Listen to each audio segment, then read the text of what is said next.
Highlander's Passion, Book 2 in the Matheson Brothers series, by Joanne Wadsworth. Narrated by Catherine Bilson. Gillan, the Legend. In the 12th century, a man named Gillan became the first and only known man to hold bear-shifter blood, an ability gifted to him by the Most High One. His clan was called Matheson, and when he mated with a woman carrying faerie blood, they created a line shrouded in secrecy, a line that far into the future now neared extinction. The seer, Nessa. The ancient house of Clan Matheson, led by Gillan, the chief of Clan Matheson, Scotland, 1210. As the midnight hour struck, Nessa, her clan's fey-blooded seer, crossed the darkened inner courtyard toward the gate, her black fur cloak secured tight over her shoulders. Torches mounted on the stone walls spread their flickering glow across the stony ground and up along the battlements where double the number of guardsmen stood on duty in battle attire, their claymores holstered at their sides. Restless after all that had transpired this eve, she hastened her step and passed through the arched gate, then traversed down the winding trail toward Loch Alsh, which reflected the beauty of moon's glow on its white-capped waves. On a fallen log she perched and slowly bowed her head. So many thoughts consumed her mind. A seer's life was never easy, and she'd been gifted with a skill she upheld to the best of her ability, although none other than a seer could have ever foreseen the terrible battle about to ensue. Their enemy, the chief of Mackenzie, would soon strike at their very heart, and blood would flow within the village nestled farther along the loch. Some of the villagers, those directly descended from the fairy prince who'd wed their chief's daughter 2 centuries past, held a touch of fey blood, and as such also held rare and divine skills. Never would she allow her fey kind to be harmed, and thankfully, earlier this eve, she'd received aid in her mission, help that had miraculously come from another time and place.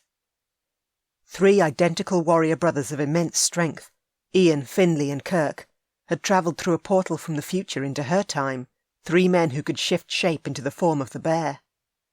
They could draw claws and roar as Gillan and his 2 sons could.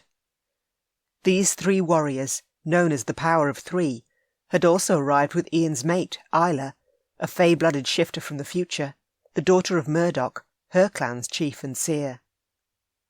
Over the years and the centuries separating them, Nessa had come to know Murdoch through joint visions. They held the same beliefs and goals, although unfortunately in the future where he lived, Gillan's shifter clan now neared extinction and required a new infusion of fey blood within their shifter line, an infusion she needed to make certain occurred. Eyes closed, Nessa once again searched deep within her mind. Visions couldn't be forced, but with this level of worry and anxiety rolling through her, it usually meant one was close to rising. Images teased the periphery of her mind and she grasped a hold of them. Her granddaughter hurried through the forest nearby, her fey skill of fire flaring beyond her control, each step she took scorching the earth underfoot. Arabel raced toward an icy pool of water, fell to her knees at the edge, and plunged her hands into the cool depths. Steam billowed into the air, and she slumped forward, her shoulders heaving as she gulped deep breaths.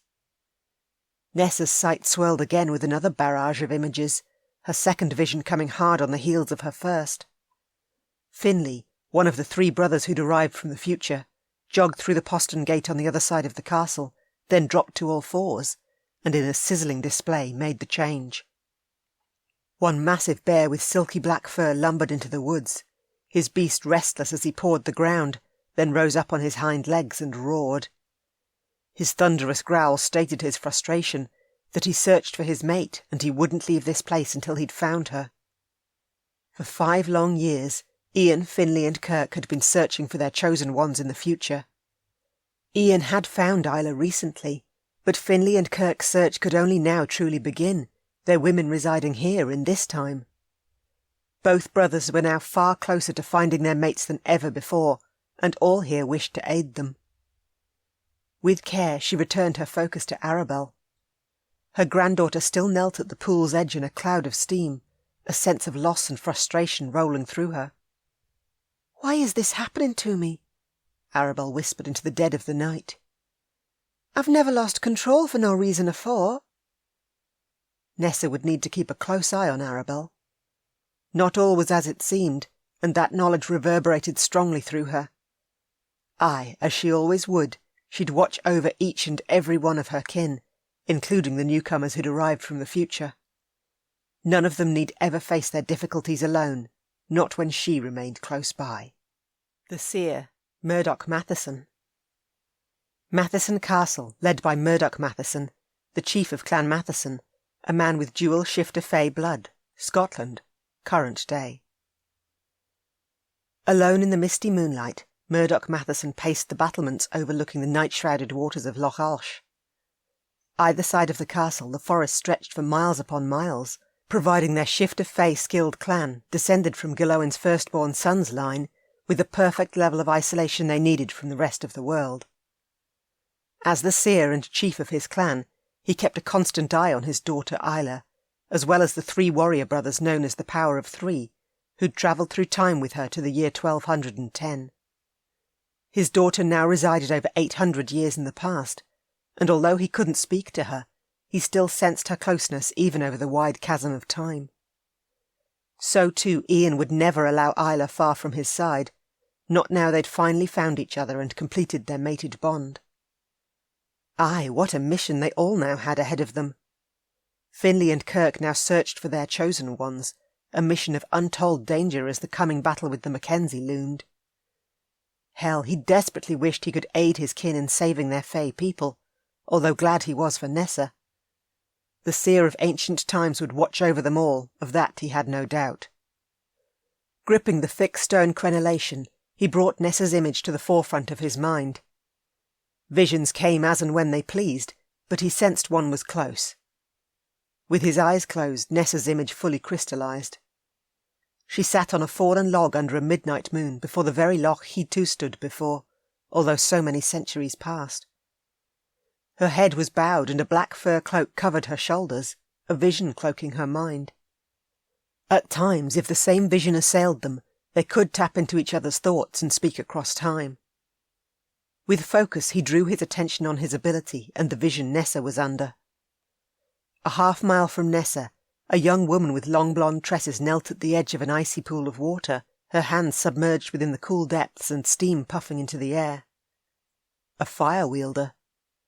The steam signified her attempt to cool herself, and her frustration and loss of control pervaded the air. Something was amiss.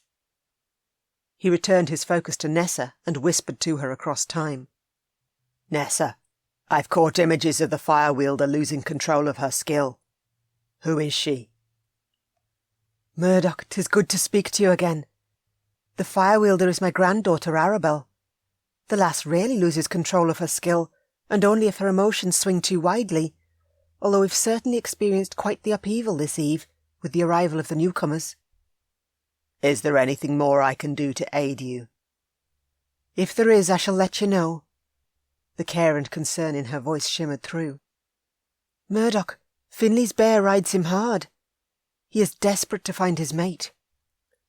"The war approaches and he fears losing her in the coming battle, before he's even had the chance to find her. The Fae village must be saved, Nessa, so that we might once again have hope. Gillan's future shifter line must survive." "Aye, I will keep a watchful eye over all. 'Tis time to right the wrongs of the past, and this is our chance." Nessa touched her heart. "Until we speak again, my friend." "Aye, take care." He touched his heart in return. Nessa's image slowly fluttered away, and he opened his eyes and released his grip on the rough stone crenellation. Farther along Loch Alsh, where the village had once stood, a sacred memorial standing stone tormented him with its solitary starkness. The loss of his fae kind within the village had been a burden that had consumed him for years, as it had Nessa. The unjust death of the villagers could be no more. Aye, the time to save their people had arrived, and Clan Matheson must once again rise to its greatest strength. The son of the bear couldn't be allowed to falter. Chapter 1. Near the ancient house of Clan Matheson, Scotland, 1210, 4 days following. Arabel's skin heated as the fire she held deep within her body raged again for release, now a 4th night in a row. She hurried along the forest trail near the castle with her twin sister at her side, and emerged before a pool of water encircled by towering pine trees. Moonlight beamed through the thick foliage overhead and lit the loch's dark, glassy surface. "Thank you for coming with me, Julia," she breathed in a rush. "Should you ever have need of me, I'll always be here. I'll need to fully submerge myself this eve. My heat flares too greatly to simply dunk my hands in." She turned around and gave her sister her back. "Be careful as you unlace my gown." "Of course." Julia stepped in behind her and worked the laces loose. "Oh, you are so very, very hot. Why is this happening now?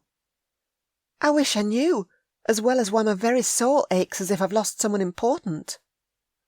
"We might very well lose those we love if the Mackenzie isn't stopped." Julia wiped her brow as she stepped back. "Please, you must cool yourself. These flares must stop. If only there were others with my skill I could go to for guidance." She was the only one of her fire-wielder kind left, hers one of the rarest of their kind skills. Swiftly she shoved the long sleeves of her gown down, then wriggled her hips. The soft layers of burgundy fabric slithered down her legs and swished to her feet.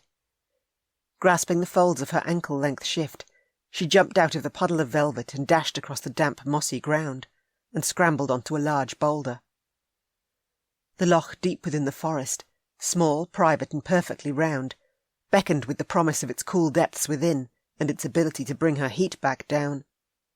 With one deep breath she leapt, and down she went, the blessedly cool water closing in over her head. Bubbles fizzed around her, and in the murky dark she kicked upward and emerged. Steam billowed all around, so thick her sister on the grassy bank became shrouded in the dense cloud that plumed. Treading water, she called out, "Are you all right, Julia?" "I am. What have you?" Julia flapped a hand through the air as she moved around the pool to a clearer spot, her cheeks rosy and red. "The water soothes me." "I wonder," Julia said as she plopped onto a rock in her forest-green skirts, her brow wrinkled in concentration, "if the 4 elements have something to do with your loss of control. Fire is one of them." Fire, water, air and earth. "Your first loss of control also occurred the night the newcomers arrived, the air so disrupted." "Yet the air has settled while my fire continues to rage. What are they like?" Her sister had been to the Fae village over the past few days and met the travellers as she had not. "Ian is the eldest of the 3, and never allows Isla far from his side, nor since she is expecting. She holds both shifter and Fae blood, and in the future her clan lives here, while the others come from farther across the Highlands." "Does she hold an ability?" Her fingers still itched with heat, and she waved them through the water.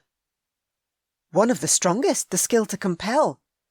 With her hypnotic voice alone she can command any around her.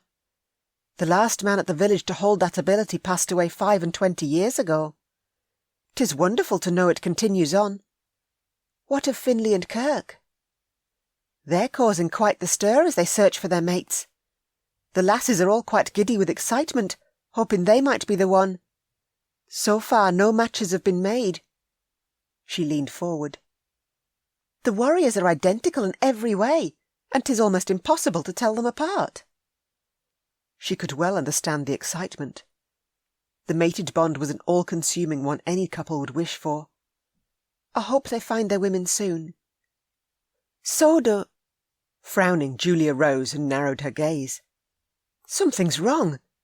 Your aura has suddenly changed." "For the better, I hope." "Nay, it now spikes out with sharp tendrils of cold fire blue. I've no seen the cold fire enter your aura since our parents passed away." "Are you certain there is cold fire present?" She touched her chest, the soul-deep ache within her having not abated one bit. Such feelings of loss could bring her cold fire about. "It bleeds deeper as I speak, which I dinna like." Julia walked toward the trail's entrance. "I'll go to Nessa for an answer." "You're leaving right now?" "Aye, she willna leave our village kin during their time of need." "I'll come with you." "Nay, remain. I'll sail rather than take the forest path. and I'll send a guard to keep watch over you." She lifted one hand and disappeared down the trail. Wonderful. Now her aura was changing too. She hardly needed to burden her sister or their clan with all of her problems when a deadly battle loomed. Kicking out deeper, she sent rippling waves swelling out. The cooler water continued to wash over her, as did the soul-deep ache, an endless throb she couldn't disperse. Long minutes passed as she swam back and forth. "Are you Arabel?" A warrior rode free of the forest path, his horse snorting misty air as he hauled it to a stop. "I am." She slowed, treaded water. "Who are you?" "Finley Matheson. I passed Julia along the trail.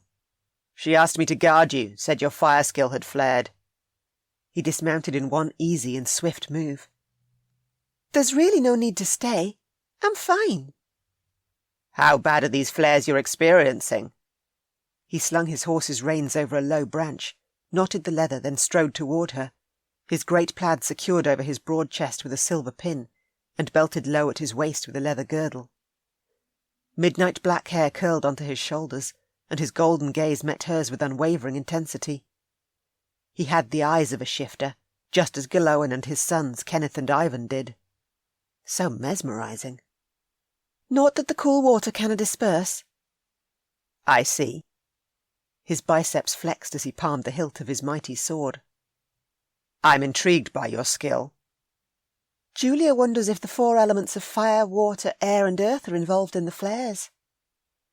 "The vortex that hauled us through did so within mere minutes. The air was thick and swirling fast." He propped one booted foot on the boulder next to her discarded gown. "I can't see any heat emanating from you." "Mayhap I've cooled sufficiently." She swam toward him and at waist depth slogged through the water and joined him on the grassy bank. "Do you mind checking?" "Not at all. Tell me what to do." He extended one hand as if wishing to take hers, and she shook her head.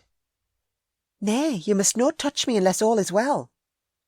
She lifted her hand and turned it palm over. "If you will, bring your palm closer to mine, but halt at the point where you feel my heat. That will give me a good indication if my fire still flares too strongly." Slowly he lowered his hand until it hovered a little above her own. "There's no heat that I can sense, although being a shifter, my blood runs hotter than most." "Then touch me." Her words whispered out and far too breathy. "I mean—" "It's all right. I know what you mean." Grinning, he picked up one of her long golden locks and curled it around his finger. "Your hair is now dry, as is your shift, so you must be emitting some heat." "I dry my clothing with merely a thought. I am never wet for long." She shuffled closer, drawn by the spark in his golden eyes. "Where exactly do you live in the future, Finley?" "I live far across the Highlands towards the east, near Loch Bear.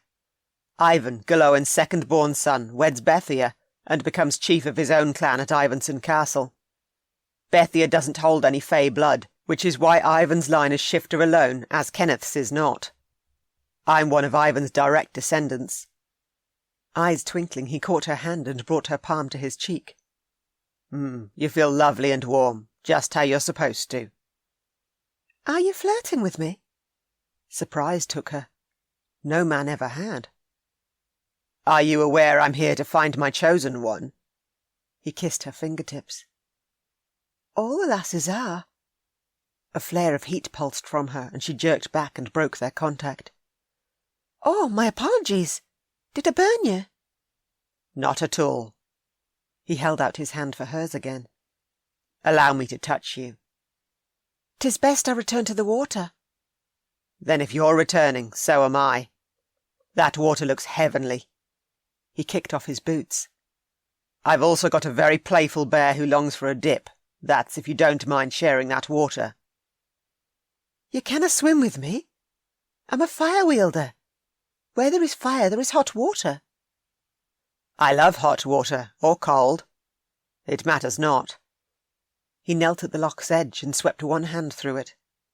"This isn't hot at all. A little warm, but not hot." "It will be far hotter if you hop in with me." Her heat had flared when he'd touched her. and she didn't doubt it would do so again if he came too close. "I truly dinna need a guard, even though my sister asked you to watch over me.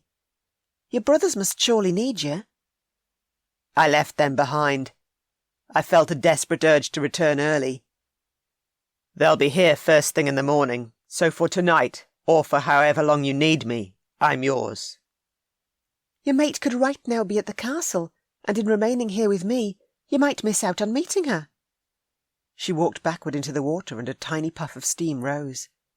She was still too hot, but at least she was cooling. "Possibly, but that's not going to deter me from guarding you. I gave Julia my word I'd remain." Sword belt unstrapped, he propped his weapon against the boulder, then divested himself of his wrist daggers before unpinning his kilt. Oh, goodness. He was now clothed in naught but his white tunic that fluttered against him mid-thigh. She fanned her flushed cheeks at the sight of his strongly muscled legs. Never had a man unclothed himself while she watched on. She sank lower and kicked away. "Have any within your clan ever discovered that there is no mate when you come of age?" "There are a good dozen unmated men who've been searching for their chosen ones and have had no luck in finding them." "What if they never find them? Or you never find yours?" "Should that happen, then I will find the strength to move on. My parents and brothers would never allow me to wander too far from my clan. They hold me to the present and always will. You appear to be a strong swimmer."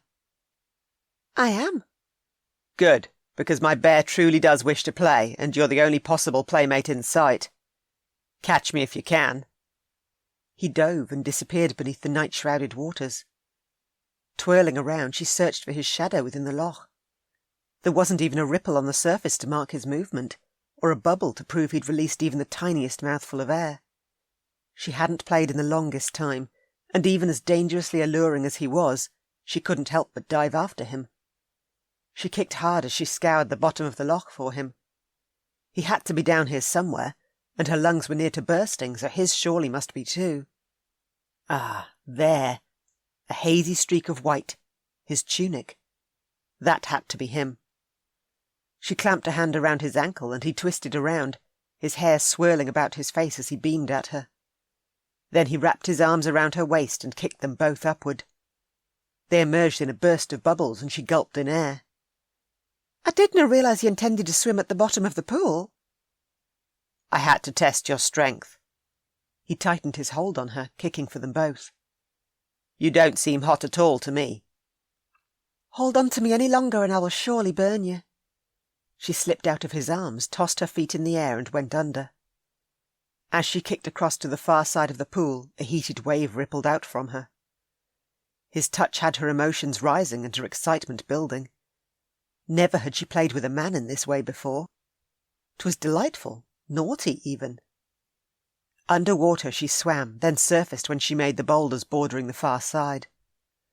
Clambering onto the closest one, she made it just in time as Finley shot to the surface in a spray before her. Grinning, he shook his dark head and sent drops flying. "So that's how you intend to play, is it?" "You're very slow under the water." She shoved a wave of water at him and giggled. "Show me your bear, Finley, since you insist he's the one who wishes to play." "My bear's in a desperate mood to change, so you're about to get your wish." He gripped the hem of his tunic under the water and held still. "The shirt has to go, though. I detest shredding my clothing. Close your eyes if you need to." She should, but for the life of her she couldn't. "Last chance." Challenge glimmered in his eyes, a dare she couldn't help but meet. "Go right ahead." "As you wish." He hauled his wet tunic over his head and tossed it onto the hard rock beside her. The water swirled about his waist as he edged closer. "This is one of the most beautiful places on earth. It's so private and secluded. Just us within this little slice of paradise." "Are you always like this with the lasses? Ready to unclothe at a moment's notice?" "I've never made the change in front of a woman before. You will be the first. Are you ready?" She was transfixed, couldn't move her gaze from his heavily muscled chest where a smattering of hair, as dark as his head, trailed down between his contoured abs and disappeared under the water's murky surface. "I'm ready." Shift for me, Finley. I truly do wish to see your bear. He took another step closer, his golden eyes heating to a toe-curling hue. Shifting causes quite a lightning-bright display. I wield fire. There is naught as bright as that. Shift. The raw intimacy of the moment rolled through her, and sparks flared from her fingertips. She sent her fire arcing high into the air, then clenched her fists. You have such a powerful skill. He eyed the remnant still flickering on her fingertips, then he made the change, and bright lights burst in a myriad of sparks. A very large bear with black fur glimmering in the moonlight rose up before her. On his hind legs he roared. Come closer, Finley. She held out one hand, desperate to touch his beast. I willna hurt you. He slapped his paws down on the boulder either side of her, then he nudged her hand with his muzzle. Thank you. She took a long breath in, sought the control she needed, and sank her fingers into his silky pelt. She scratched between his ears, then smiled as a purr rumbled from deep within his chest. The sound caused a strange heat to surge through her, not one of fire, but of something else. A form of heat she'd never experienced before. It pooled between her thighs and made Finley sniff and prod her belly. Finley's heartbeat thumped as Arabel petted him, as her fingers slid through his sleek coat and soothed the beast deep within him. Her stunning blue eyes, as warm as a summer sky, held glittering sparks of gold around the edges, and her scent, it swirled so temptingly around him, like honey and something very, very nice. He pushed back a little on his paws and halted. Her shift was wet from the water he'd sprayed as he'd shifted, and up this close to her, he couldn't help but note the thin ivory cloth pressed against her chest. Slowly the fabric dried, likely from her heat, and he whimpered. What was she doing to him? She'd invoked so many new emotions from him since he'd entered this secluded area and walked toward her. He should be at the castle, as she'd said, and searching for his mate, but the deep pull to remain with her had been unbreakable. For 5 years he'd been searching for his mate in the future, and never had he found her, not even during his search at the village these past few days. She stroked him, her fingers moving in a delicious massage around his ears and under his chin. He stretched and rubbed against her for more. Your bear is stunning, Finley, she murmured in his ear. He needed more of her touch, of hearing her sweet voice as she spoke so softly and sensuously to him. He prodded her belly again for more. I see you like being petted. A throaty rumble. Her gentle petting soothed him, the first time another's touch had ever done so.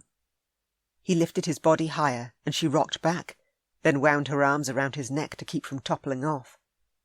He licked her ear, and she giggled.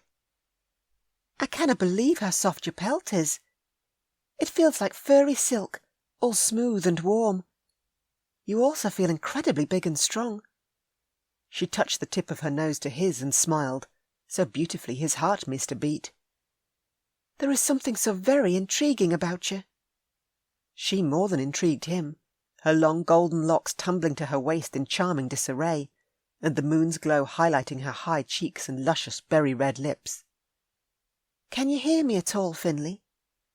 Her question made him itch to return to her, and he forced the change, so swiftly she gasped.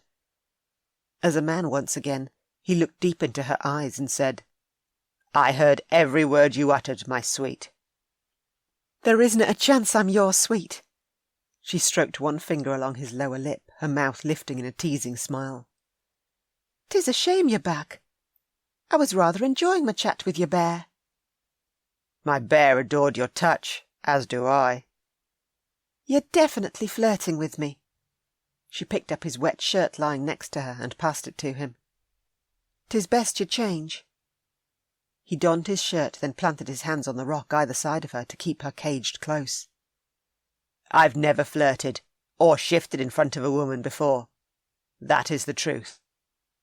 What are you trying to say? She fixed his collar, then lowered her hands. Perhaps I should show you. He touched her lower lip, just as she'd touched his. I wish to kiss you, to see if there is something more between us. Kissing a fire-wielder isn't permitted. I'm sorry, but I've clearly misled you somehow. You search for your mate, and she canna be me. She scrambled to her feet and jumped from boulder to boulder toward the bank.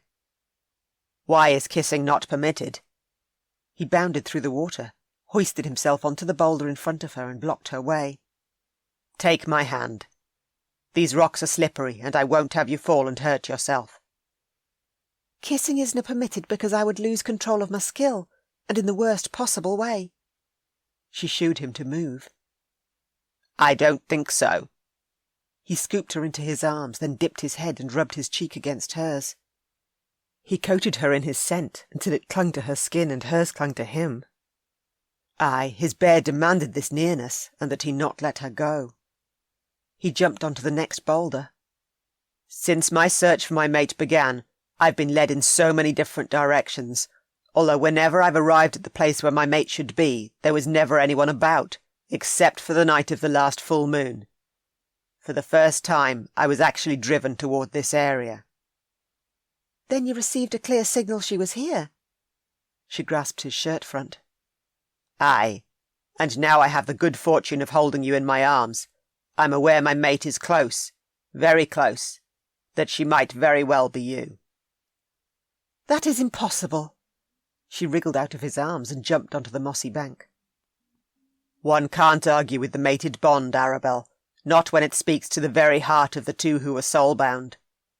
He stepped down beside her. Do you feel anything toward me? Nay, no a thing. She frowned something fierce as she eyed his wet shirt.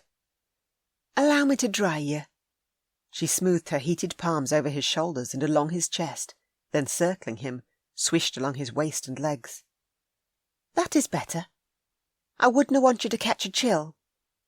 All I feel right now is a deep desire to jump back into that loch, so when I hop back out, you'll dry me all over again. That need roared to life within him. No woman had ever laid her hands on him the way she just had, the way he wished for her to do again.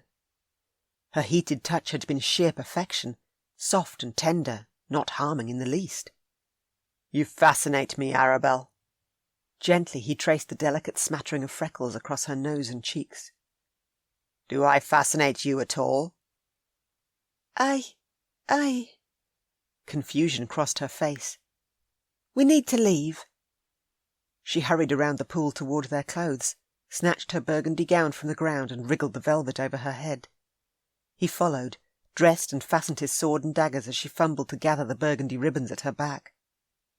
Here, allow me. He slid her long golden locks over one shoulder and exposed the long length of her neck, then picked up her gown's ribbons and laced her stays. Gently he turned her by the shoulders to face him and stroked down her arms to her wrists, where her gown's lacy sleeves dangled over the backs of her hands. Oh, your hair is still wet. We canna have that. She ran her fingers through his shoulder-length hair, drying and tidying it, the delicious contact sending a wave of warmth across his scalp. Is that better? Infinitely. I love having your hands on me. You must cease talking like that. She swayed toward him, and the golden sparks rimming her blue eyes glimmered before she jolted upright. 'Tis time to leave. Not without me. He collected his horse. I'm your guard. I've roamed these forest paths my entire life. I assure you, I dinna need a guard. She walked toward the trail, the sensual sway of her hips making him want to drag her into his arms and hold her close, to smother her with even more of his scent. The desire roared through him, demanding and relentless, a need that wouldn't be appeased. His bear had found his mate, and so had he, only it appeared now he'd need to convince her of that fact. Within minutes they emerged from the woods, and the thick stone walls of the house of Clan Matheson rose like an impenetrable fortress in the dark. A 2-story gatehouse took pride of place in front, while beyond the gate's arch, the 4-story north tower house overlooked all. He stopped at the stables and handed his steed to the stable hand, who hurried over to him, then slung his travelling bag over one shoulder and guided Arabel through the gates and across the inner courtyard. So few of her clansmen would likely be awake at this late hour of the night, other than the guards, but since he didn't wish to wander through the great hall and disturb those warriors who had already sought their rest, he led her toward the side stairs. Where is your chamber? On the 3rd floor. She climbed the stairs and walked along the gloomy corridor lit only by the odd candle in an iron wall sconce. The passageway remained bare of any other, each of the doors leading from it firmly shut, except for the last one. She walked inside the chamber that remained perfectly dark, with not even the fire lit. "Is this your room alone?" He followed her inside. "It is. Which of the guest chambers have you been given?" "On the night I arrived, I bedded down on a pallet in the great hall alongside the other warriors. I needed to remain close to the door in case my bear wished to roam, which he did in no time at all.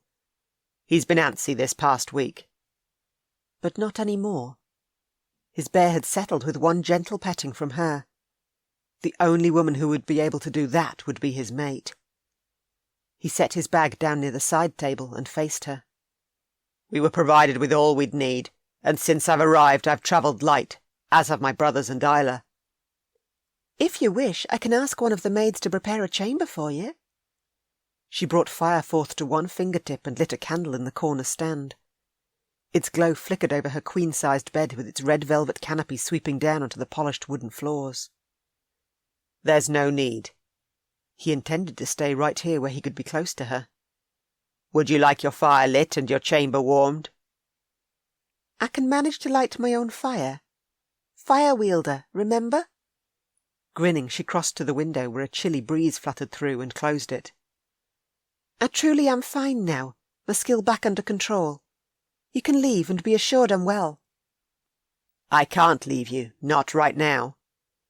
He stepped up to her, rested his hands on her shoulders and breathed in her delectable warm scent.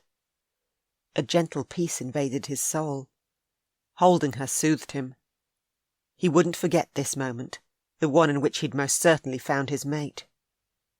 Over her head out the window, the white-capped waves rolled into shore, and across the bay, a sail shimmered in the moonlight, then disappeared into the dark farther along the inland channel toward Mackenzie Land. He'd also found her before the coming battle. Relief rolled through him. "This feels so good, standing here with you." "I'm glad you and your brothers are here to aid us in saving the village." She slid one hand over his, her touch so soft, so gentle.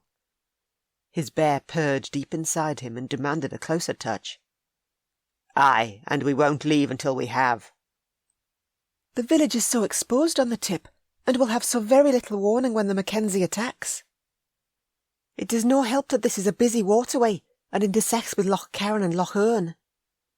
"We can still guard these waterways well from this prominent location." He slipped one arm around her waist and drew her closer still, a hold she didn't pull away from. His bear settled even further. "A location the Mackenzie too desires, one he intends to take, although I too will never allow him to harm the villagers. He took my parents' lives, but he won't take another of my kin. I swear it on my life." "The Mackenzie killed your parents?" He frowned and searched her gaze. Such deep loss swirled within her beautiful eyes, and that emotion bubbled up and rose within him as well. "Tell me how it happened." "No long after Julia and I came of age, Father entered into negotiations for Julia's marriage to the chief of Mackenzie's third son. At the time we were allies, nor yet at war as we currently are. The Mackenzie requested a meeting, but 'twas just a ruse. As soon as my parents arrived at his castle, he had them tossed into the dungeon and then sent a demand to Gillan. My uncle was told to hand over his lands on the tip of Loch Alsh, and in return the Mackenzie would release our parents. For several months demands volleyed back and forth, until Gillan realised the Mackenzie would never listen to reason. That's when he set out for their stronghold with an elite contingency of his warriors. His intention was to sneak in under the cover of darkness, rescue my parents and then return with them. Instead, Gillan discovered my parents had been slain at the Mackenzie's own hand, several months prior, afore the first demand had even been sent. He is a snake." "What did Gillan do?" Rage simmered and he barely held it down. The Mackenzie had hurt his woman, something he'd never allow again. Gillan was furious and he attacked with great force, then left a bloody trail in his wake. Now the Mackenzie is determined to have his retribution, to ensure he takes all Gillan holds as precious. Those of Fey blood mingle strongly with Gillan's firstborn line, and the Mackenzie fears the strength will gain from being aligned. Heat flared from her, flapped his hair about his shoulders and rippled the thick red bed canopy behind him. She gasped and jerked away. "I'm sorry. Did I hurt you?" "Not at all. I can handle your small flares, likely better than anyone else can." He wrapped his arms around her, tucked her cheek against his chest and savoured her closeness. Aye, his feelings for her were strong. Never had another woman ever brought such tender emotions to roaring life within him. From this moment forth, he wouldn't be leaving her side, not until she'd accepted their bond, and the fact that they were mated. "You would never be able to handle a strong flare, and I canna lose any more of my fae kin, Finley." "You won't, not now my brothers and I are here." He stroked her back until she snuggled closer. "Do you feel better?" "A little, but I shouldn't allow this kind of touch. I'm not quite sure why I have." "Because we are one and the same." "We're not mated." "Then try and pull away." She pressed her hands to his chest as if she would, only she sighed and dropped them again. "An anomaly for sure. I've changed my mind. Could you please light my fire?" "Of course." He released her even though he didn't wish to, and crouched before the hearth. From a log set in a basket at the side, he tore strips off it, then brought a flame to life, striking flint with his dagger. Once the fire roared and spread its heat throughout the room, he rose and dusted his hands. "Would you like me to unlace your gown so you can ready yourself for bed?" "If you dinna mind." She turned her back and held her burgundy bodice to her chest. "I'll never mind." He sank his fingers into her long golden blonde locks, the soft strands sliding like silk across his wrists and forearms. He eased her hair over her shoulder and exposed her back. "You have the most glorious hair. It glows like woven silk in the firelight." "It does?" Over her shoulder she frowned. "Aye, and your eyes." They sparkled like sapphires, a most striking hue with that glittering flare of gold at the edge. "I could drown in them." "Mayhap I shouldn't have invited you into my chamber." She raised a brow. "Doing so has clearly given you the wrong idea." "You didn't invite me. I entered of my own free will, and I would do so again and again." He loosened her lacings, and unable to help himself with the sight of her neck on magnificent display again, he brushed a kiss against the long column, wishing he could damn well take a bite instead. There'd be time for that later, once he'd assured her of the depth of their bond and his commitment to her. "In the future, women rarely need aid in dressing themselves." "How is that?" "There are many new inventions like zips. They have sharp metal teeth that slide together when pulled shut. I don't quite know how you deal with all these layers of fabric." "As a child, I used to sneak a pair of trews from one of the lads when I wished to roam the woods with complete freedom. Sometimes I still do." With her bodice scrunched in her hands, she towed off her silk slippers, then foraged for her nightgown in the trunk under the window, before stepping behind a silk dressing screen hand-painted with a stunning field of heather. "It's dangerous for you to roam the woods on your own." He paced her chamber, unease tracking through him. Brigands would lie in wait for just such a tempting morsel as his woman. "Dinna forget my skill, Finley. One such as I hardly needs a guard. I hold one of the deadliest of the fae battle skills. 'Tis just a shame I am a woman and no one allows me to use it." Her gown flopped over the top of the screen, then she rustled about. He itched to slip behind that screen and tell her exactly why she did need a guard, that it would be him and only him in the future. Instead, he bunched his fists and remained right where he was. "Do you dress for bed often with male company in your room?" "Never." She walked out, all her luscious curves hidden from his sight in a white nightgown, or at least, she was hidden, until she stepped between him and the golden glow of the fire. The flames lit the outline of her shapely legs to sheer perfection. "You are a sight to behold." Touch was vitally important to any shifter, and more so between mates. He closed the distance between them and caught her hands. "Arabel, from the moment I met you I've been drawn to you, and right now I couldn't leave you if I tried. These new emotions flaring to life within me would only rise when I'm with my chosen one. I need you to believe that. I'm no your chosen one. She stepped away, and the distance she enforced had his bear rumbling his displeasure. You must keep searching, Finley, and I shall aid you on the morrow if you wish. I know all the lasses. My bear wants you, and only you. His claws sliced out. He's hungry for his mate, and there is no arguing with either him or me. She was his, and of that he had no doubt. A fire-wielder. Aye, her skill would provide a greater challenge than most mated pairs had to deal with, but it was a challenge he was more than up for. They were soul-bound, a match in every way, and he wouldn't allow her skill to obstruct his path, of completing the bond and ensuring she never left his side. Chapter 2. Standing on the pebbly beach before the Fae village, Nessa wrapped her fur cloak tighter about her as moonlight shimmered across the loch's choppy surface. Farther along the bay, the house of Clan Matheson rose like a sentinel in the dark, its massive grey stone turrets and towering walls topped with battlements, and guardsmen roaming the ramparts. From the multitude of square windows candlelight flickered in welcome. Her sanctuary, and that of her Fae people, if only they'd accept it. The village leaders had heeded her first forewarning and spoken to the people, but as she'd had no further visions surrounding the battle since then, they now believed all would be well, and that they could adequately defend their village and their people. That would not be the case.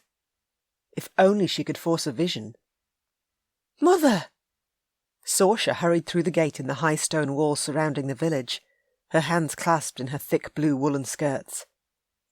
Behind her, the houses of stone and clay, cloistered so tightly together, would soon be naught but dust if she couldn't convince all within to defy the leaders and seek the safety that awaited them within Gillan's walls. Saoirse joined her on the beach, a little breathless. "What are you doing out here in the cold?" "Julia is on her way." A vision had shown her Arabel's latest flare and their conversation about the 4 elements. "'Tis late. Why does she come?" Saoirse wrapped her plaid tighter about her shoulders. "She worries for Arabel, and with very good reason. There is now cold fire present within her aura." "Oh dear." Saoirse clasped a hand to her mouth and glanced out at sea. A skiff came into view with Julia seated at the bow, her golden locks whipping about her in the brisk breeze, and the boat's white sail pulled taut. It cruised across the sea, and as a large wave rolled in, the warrior in command of it lowered the sail, gripped the boat's rudder and skimmed toward the land. As he neared, he jumped into the waist-deep water, seized the bow and hauled the skiff in between 2 half-beached burlens. With his white tunic fluttering over his black trews, the warrior swung her granddaughter onto the beach. Julia hurried toward her, her forest-green skirts bunched in her white-knuckled hands. "I'm here, my dear." Nessa opened her arms and Julia ran into them. "Arabel's cold fire rises, grandmother. I'm so worried." "Aye, I saw all that happened at the pool as well as your conversation. 'Tis well and truly possible that the newcomer's arrival has upset the balance of the elements. I wouldn't be surprised if that is the case at all." "Then how do we fix the imbalance?" "Through a realignment. Fire, water, air and earth must once again join together as one, and until that happens, something only nature can provide, you must keep your sister close. Her cold fire could easily rise again, and she will need all of us in the coming days, more so than ever afore." "Aye, I'll remain close by her side. That I promise you." "Good." And she'd continue to remain alert until the realignment occurred. Arabel's life was at stake, as well as her people's lives here at the village.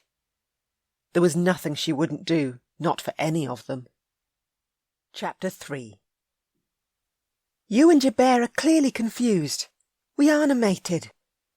Arabel opened her chamber door and motioned for Finley to leave. She couldn't be his chosen one, no matter the soul-deep ache in her chest had finally eased for the first time in days. "I'm not leaving you, Arabel. Doing so is no longer possible, and I don't mean to be difficult. I'm just stating the facts." He removed his belted sword and daggers, placed them on top of the side table and bolted her door. "I didna say you could stay." Yet deep inside, a part of her rejoiced he was. Goodness, what had the man done to her? Her thoughts were completely out of order, which was so unlike her. It's late and I'm tired. I'll take the chair for the night. May I borrow a pillow? You canna sleep in my chamber, no matter what you believe. No one will know I've remained apart from you and me. He strode to her bed, snatched one of the pillows, then dropped into the corner navy-padded chair. Pillow plumped, he tucked it behind his head, then leaned back and crossed his booted feet at the ankle, his gaze on hers. Seek your sleep, my mate. I'll not disturb you. Now you think to call me your mate? Because you are. Are you always this annoying? Arms crossed, she tapped one foot, her night-rail swishing about her ankles. Only around those who are the most important to me, and right now you are at the very top of that list. He motioned toward the candle in the corner stand.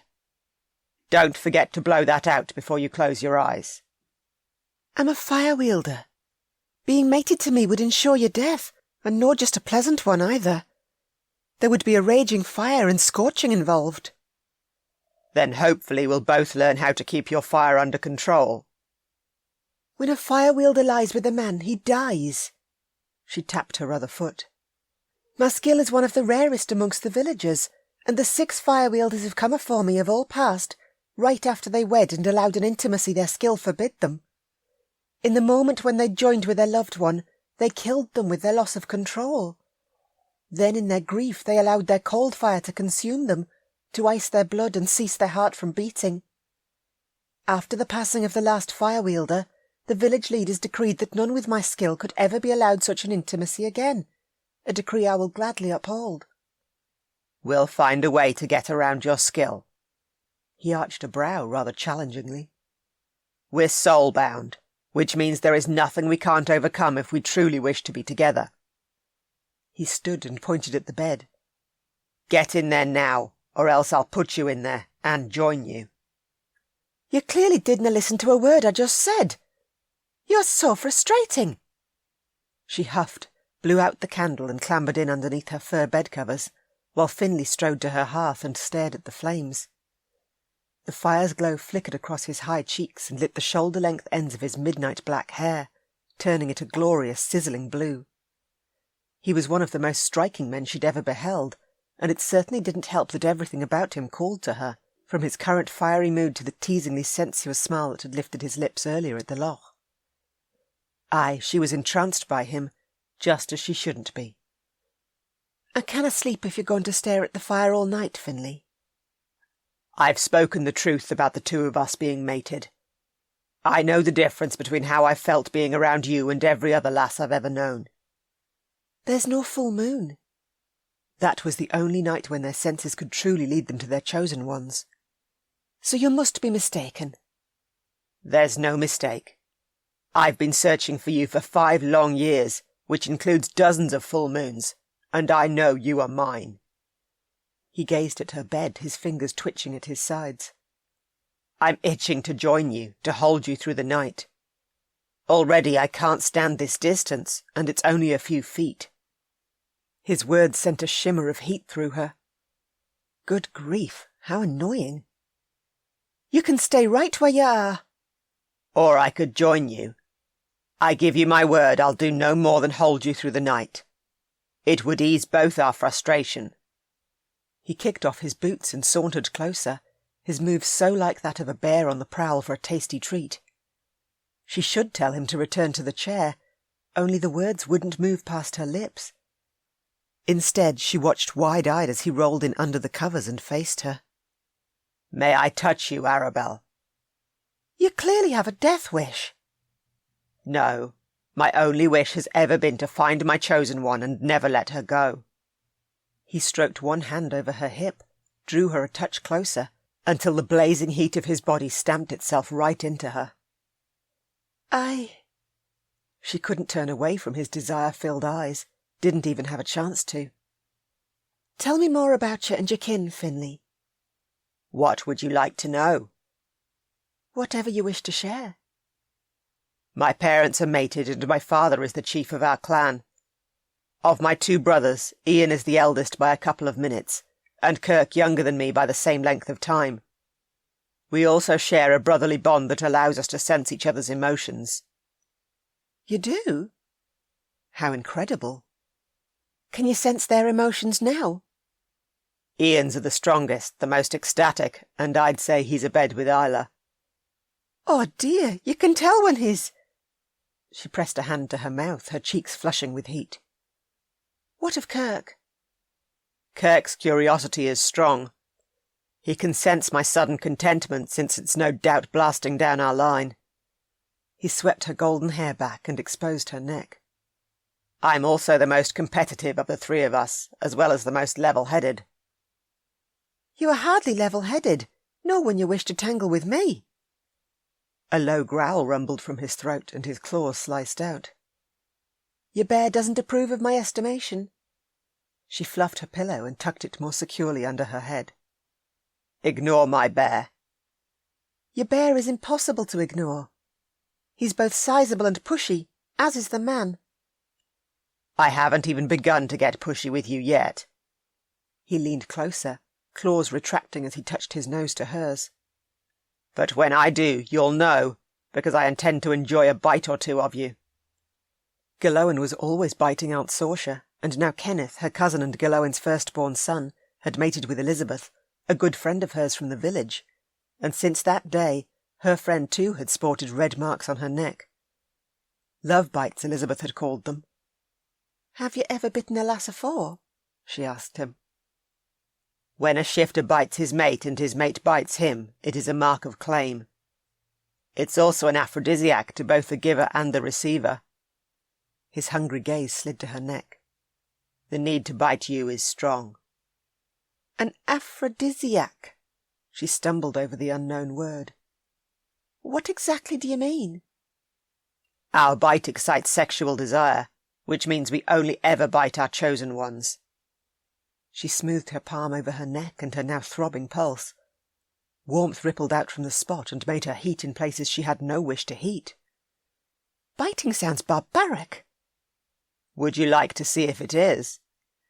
Another glimmer of challenge lit his eyes. You are a terrible tease. As are you. He curled his hand more firmly around her hip and sighed in complete contentment. Thank you for allowing me in your bed. I hardly had a choice. And that likely won't change. Goodness! How was she to argue with him when he was like this? Instead, she closed her eyes and breathed out, silently seeking a much-needed reprieve. Rest well, my sweet. His possessive hold tightened. I shall be here when you awaken.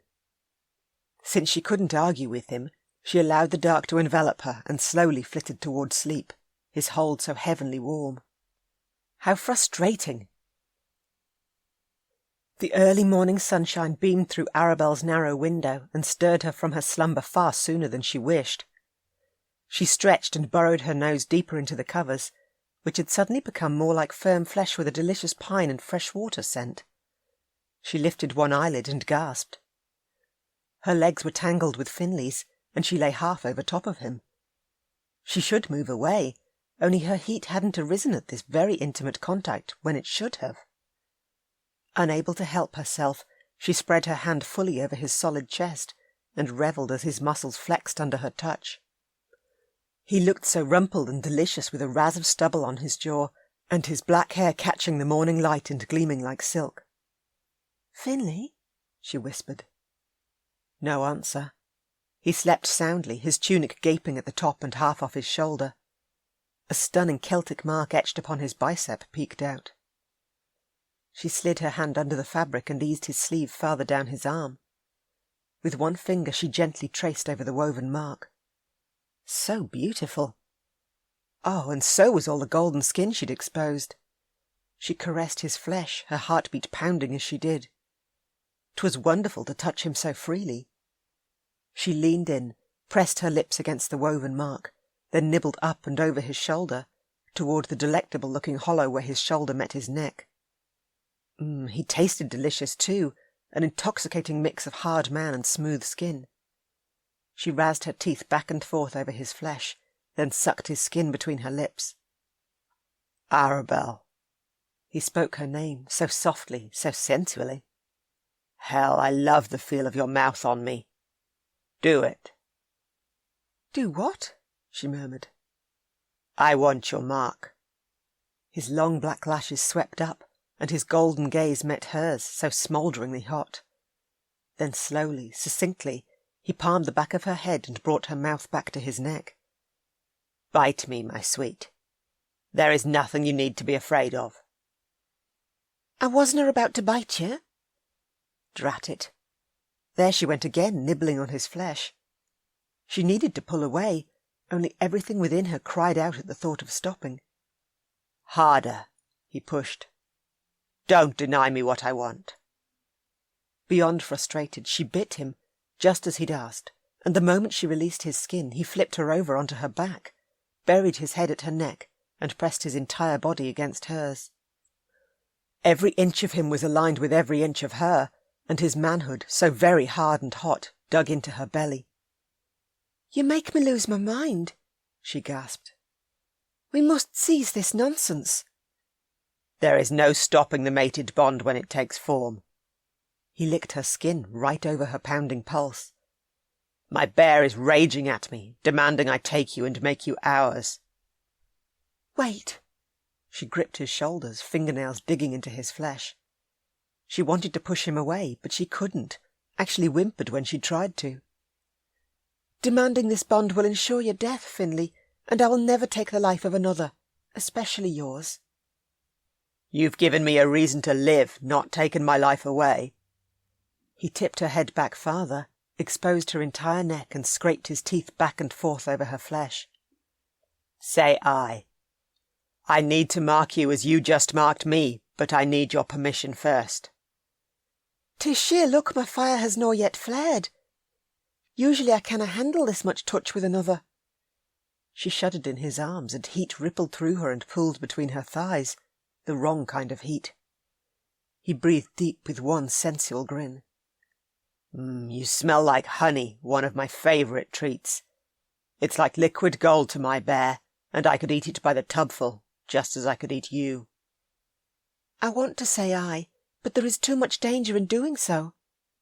She couldn't deny the need that had rolled through her to mark him, and the sheer pleasure that had taken hold once she had.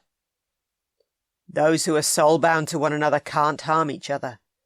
I can guarantee you your fire will never singe a hair on my head, ever. It's impossible. There has also never been another woman I have ever touched as I've touched you, and even without the aid of the current full moon, everything within me screams that you're my mated one. His words touched her heart, and his heavenly hold made her crave more. Touch me, but be careful. I'll take the utmost care. She arched into him, and heat sizzled under her skin in a swift flare she couldn't contain. Nay, she wouldn't burn him. She shoved him back, rolled free, and scrambled out of the bed. A bolt of pain speared through her. Moving away from him hurt, as if her very soul had been wrenched away from his. I'm sorry, Finley. No, this is my fault. Clearly I didn't take enough care. He was out of the bed in an instant and crouching in front of her, his thumb moving in a slow circle over the mark she'd given him. Finley mentally berated himself. The thought of hurting Arabel in any way pained him. Is there still heat coming from me? She shoved up a hand. And stay right where you are while you check. There is heat, but you haven't burnt me, and you won't. The last thing he wanted to do was make her feel uneasy, not when she was his to care for. You are the first fire-wielder to mate with a shifter, and I agree that makes things difficult, but perhaps we've been bound together for a greater purpose. Certainly I can handle a higher degree of your heat as none other can. You canna handle a full blast. Please, step aside. He moved, and she nodded her thanks. Where there's heat, there is fire. She dunked her hands into the pitcher of cold water on the side table, and steam plumed. See, heat. Fire is just a blink or two away. And when there's a mated bond, there are two souls entwined, and two people who can't live without each other. You are the only woman I will ever live for, The only one who'll make my life complete. She gaped at his bare legs. When did you take your kilt off? During the night. I got hot and my shirt covers me adequately. Not that I have any issue with being unclothed before you. I was nude in the pool last night. The waters were dark, and you well know that. She tossed him his bag from under the table. Please, don some clothing. As you wish. Whatever would make her feel more ease, he'd do. He flipped the flap open and removed a pair of black leather pants and a tan-coloured shirt. He changed, rolled the billowy sleeves of the shirt to his elbow and donned his pants. Is this better, my mate? Nay, aye. Much better. She set her hands on her hips. We need to have a talk, a serious one. We do. He caught one of her long golden blonde locks, wound the length around his finger, then released it. It bounced and caught the tip of her cute nose. Everything about her intrigued him. Finley? She flicked the lock away. Cease playing with my hair. I need you to understand just how much danger you're in when you insist on touching me. I apologise, but the need to touch you rages through me. He backed her against the wall, slid one hand behind her head and the other behind her shoulders, so she'd not scrape her flesh on the rough stone. Then slowly he bent his head. May I kiss you? He longed to taste her lips. One single kiss. I need this, Arabel. I need you. There shall be no kissing. Then I shall just have to steal a kiss. There shall be no stealing of kisses either. She ducked under his arm, gone in the blink of an eye as she darted to her golden-curtained ambry across the room. She nabbed a blue and gold-coloured gown and disappeared behind her dressing screen. Perhaps you should leave. And go where? Anywhere but near me. That is an impossible request. I also have much to do this day, my sister to find and further preparations to make for any of the villagers who I hope will be seeking shelter from the coming battle behind these walls. I'm sure you have plenty to do to keep you occupied too. There is a village to save and all. Velvet swished. So you intend to ignore the fact we're mated and the bond has formed? Something he wouldn't allow. Boots in hand, he pulled them on, then strapped his wrist daggers and sword belt in place. From the side table he picked up the pitcher of water and poured some into the basin. Steam curled into the air. Nice. Thank you, my sweet, for heating the water. You were completely impossible, she grumbled from behind the screen. I didn't heat it for you. Aye, but I still appreciate it all the same. He chuckled. His woman had a fiery temper, one that made him gloriously happy.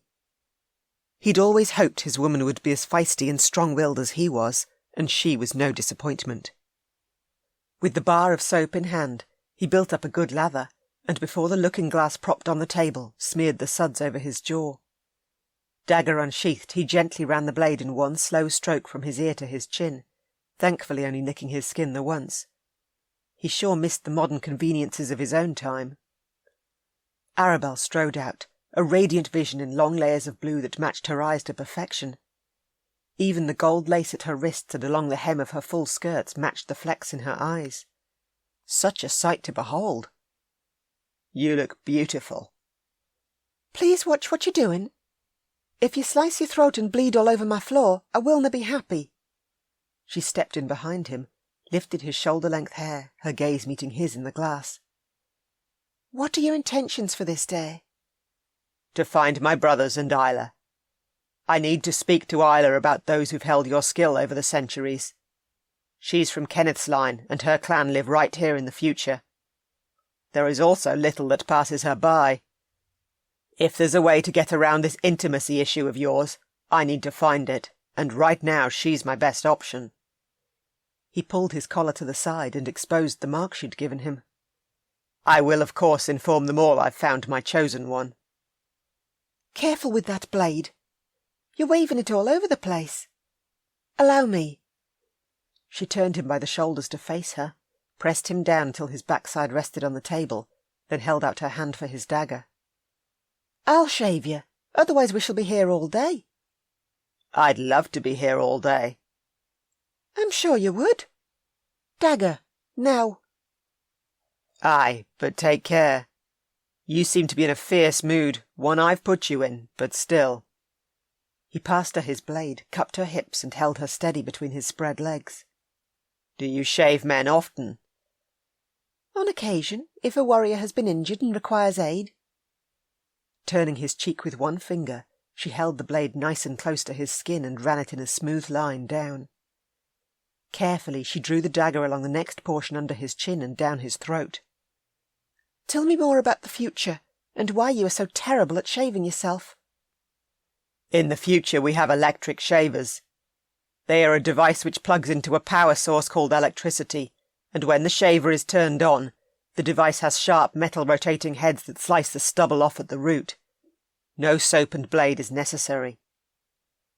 Oh, I see. And what is this electricity? She twisted her tongue around the foreign word. Is that correct? Aye, and electricity is energy that's been harnessed and contained.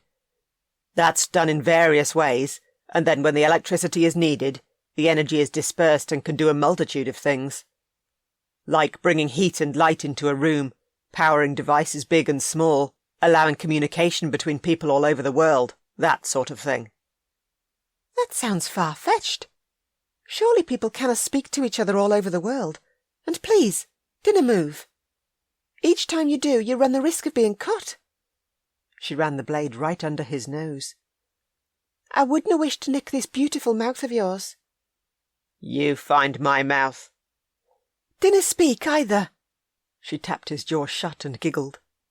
The sound of her laughter lightened his heart. Hell, he adored seeing her smile.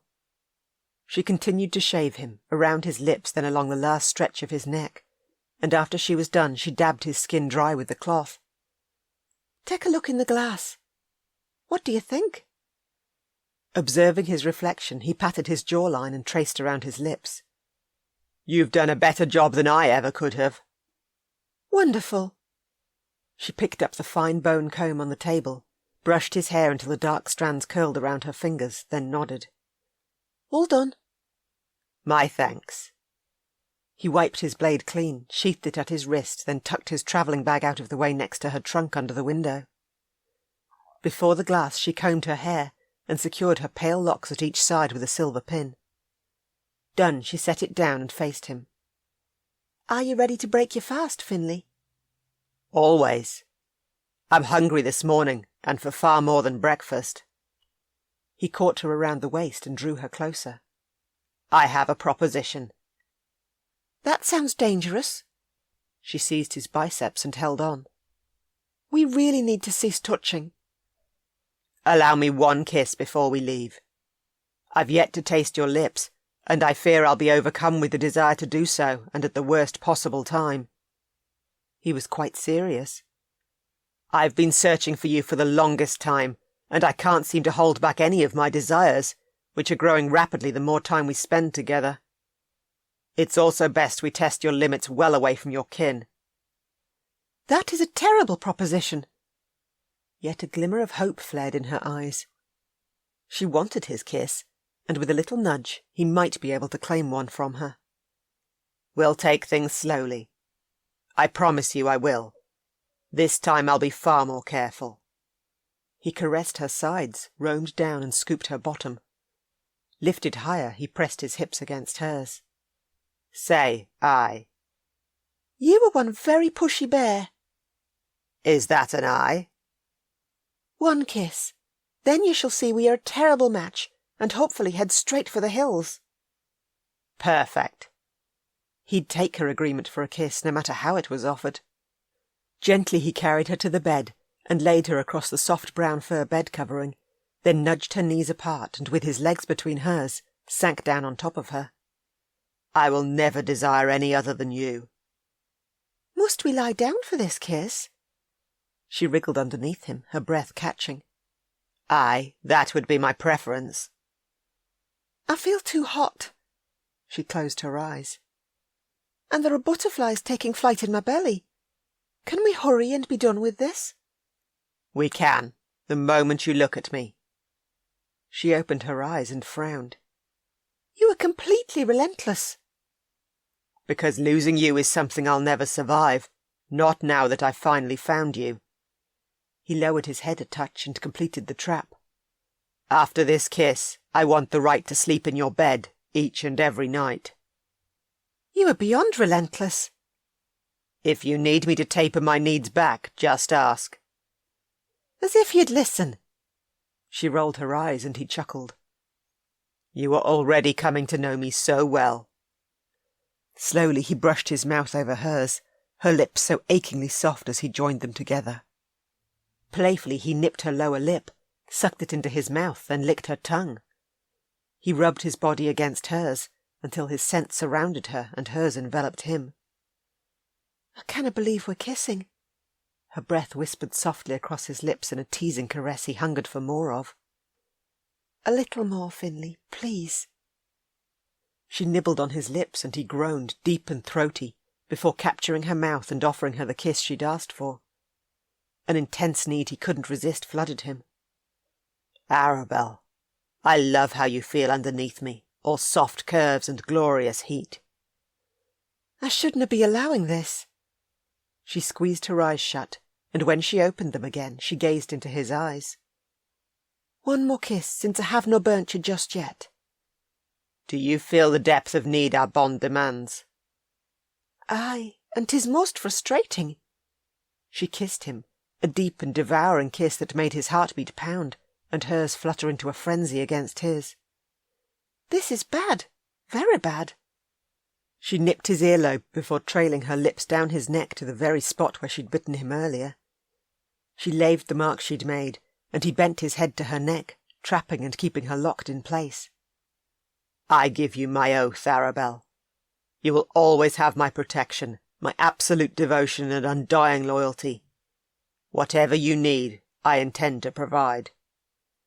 I feel too much. She scraped her teeth back and forth over his skin. I should be able to deny what's happening. Your very life is at stake if I dinna. You're my mate, and we are soul-bound. What you desire is what I desire, and that is the completion of our bond. He lifted one arm, and his skin rippled with the change. Soft fur, the same colour as the hair on his head, shimmered, then retracted. My bear rides me hard. He knows you're ours. When did you first know that your mate wouldn't be easy to find? Very young, maybe 6 or 7. There were no female cubs of a similar age to me within my clan. He slid her hair back from her shoulder and eased the sleeve of her gown to the side. Are you going to bite me? Aye, if you'll permit it. Until you're ready to complete the bond and join fully as one, we both need this, to hold each other's mark. You won't push for that completion? Her first words of true acceptance, and the sheer beauty of them sang to his soul. Not when I wish for you to come to me of your own free will, although I do fully intend to entice you, as much as is humanly possible. Head lowered, his breath fanned her skin, then he closed his eyes, his bear prowling under his skin. Do you agree, Arabel? May I bite you? Chapter 4. Within the village along the loch, Isla Matheson awoke with Ian wrapped around her. Her shifter mate had become extremely overprotective since they'd arrived in this time, and Nessa had informed her of the babies she carried. Still, she'd travelled through time just as Ian and his brothers had, because she too was needed in this coming war, and as one who held the skill of compelling, there was so much she could do to give aid. Ian? She gave him a little shake. It's morning, and I can't move until you do. I prefer that you don't move at all. I like this position, and having you close. I'm sure you do. She slid his rumpled black shoulder-length hair to the side, then nuzzled his neck. The mark she'd placed there 3 days ago had faded, and her mouth watered to make a new one, to ensure all who saw him were well aware he was hers. Gently she razzed her teeth over his most sensitive spot and sucked his skin into her mouth. He groaned. My love, this is the very best way to wake me. I'm rather partial to it too. Do you mind if I bite you? I'll only mind if you don't. Perfect, because I'm very hungry. Unable to wait another moment, she bit down and claimed the man who was hers in every way. He jerked, his breath catching, then he bit her in return and lapped her skin, until tingles rippled through her body, and she desired a whole lot more than his bite alone. Aye, this was the very best way to awaken. Slow and sensual touches followed, sexy kisses that made her lose her mind, and his carnal gaze on hers as he slid so perfectly inside her. She revelled in the moment, in the sheer perfection of two soul-bound mates coming together in such harmony. This bond was what every shifter desired and lived for. It was what she wanted for her kin back home, to have the hope restored to them, that their chosen one would await them as her mate had awaited her. She also desperately desired the same bond for Finley and Kirk, would do anything to aid them in finding their mates. Ian lifted up a touch and murmured in her ear, "Are you ready to return to the castle?" "Aye, Finley has need of us. Last night before he left he spoke to me of his certainty that his mate was close." "Then we'll find Kirk and leave. I long for my brothers to find their chosen ones, just as I have found you." Ian rose from their bed and lifted her to her feet as he did. The power of three were at their strongest when they stood together. A formidable presence she too stood beside, no matter what trials or tribulations lay ahead. Certainly the battle to come would be one they would all fight. Ian's desires were hers, including all that he was, and she wanted it no other way. Chapter 5. Arabel wanted Finley's mark with a deep, burning need. "You're beyond enticing, Finley, and a dream I've never allowed myself to have, being with another." "Does that mean I can bite you?" The hot stroke of his tongue sent heat racing to her core, and she arched her back and moaned. "I cannot think straight, and I'm hot, too hot." "There is no heat. You're in complete control, whether you feel that way or not." "You're wrong. I have next to no control when you touch me the way you do." "Do you wish for me to stop?" "No biting me yet. Kiss me again." "I'll take whatever you're prepared to give. Kissing it is." He urged her lips apart and plunged his tongue inside her mouth. His kiss was divine and held an edge of hunger that matched her own. A deep craving for more flooded her, and her heat flared, rippled with a wave across the bed curtains and made the wooden posts creak as they expanded. "Finley, I'm losing control." "I can sense it. You're far hotter than before." He lifted himself from her, his heavenly weight gone from one breath to the next. Then he seized the half-filled pail under the side table and held it over top of her. "Do you wish for this?" "Aye." He poured and steam billowed. Slowly, ever so slowly, her body cooled, but not the deep and aching desire she had for him. What was she going to do about this desperate need for more that had taken her over? If he ever did mark her, she'd likely burst into flames, and honestly, she could no longer deny how much she wanted him to mark her as she'd marked him. They were mated, and the bond had taken a hold of her with a fierce intensity she couldn't deny. Never had she felt so alive than when she'd been in his arms, and the thought of being without him, it brought pain to her very soul. "I want you." Tears misted her gaze. "And I hate having to push you away." "I understand why you must, and all will be well, no matter the challenges that lie ahead of us. Keep the faith that we'll meet them together. Because we will, and always at each other's side." He set the pail down and extended a hand to her. "Have you cooled sufficiently?" "I have, and I need to remain that way." She slid her fingers around his, and he tugged her to her feet, her gown drying with a mere thought as she stood. "We're soul-bound, Arabel, and we'll work around your skill, because I intend to join with you. You will be mine, forever, just as I will be yours." "Your safety comes first, above all things." She'd never concede on that. "I agree, just as your safety too comes first." He slid one finger under her chin, kept her gaze firmly on his. "Glad I am that you finally accepted all that we will be." "I will never burn you." She stood by that conviction. She'd gladly take her own life before she ever harmed a hair on his head. I know. Come, let's head downstairs before I lose all thought and drag you back to that bed and really have my wicked way with you. He opened the door and motioned her through. That no longer sounds like such a bad thing. She reached up on her toes and kissed his chin. Then before she could give in to the look of hungry need in his eyes, she continued on down the passageway. They traversed the stairwell, then entered the great hall. The massive vaulted room held a sweeping crown of wooden-beamed rafters that rose to an impressive height, as well as an impressive number of warriors.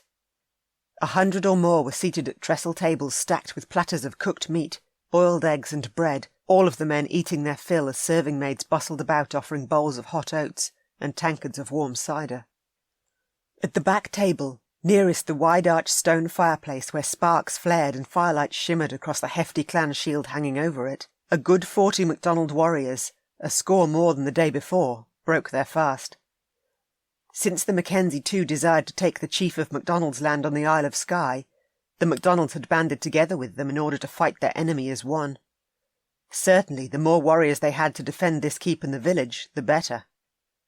Ahead at the dais 2 men sat, both identical to Finley in every way, from their shoulder-length locks of midnight black to their wide chests and towering height. Or almost identical. A mark in the shape of a bear's claw graced the neck of the warrior attired in black leather pants and a fur vest over a white tunic. The same mark given to Ivan, Gillowen's second-born son.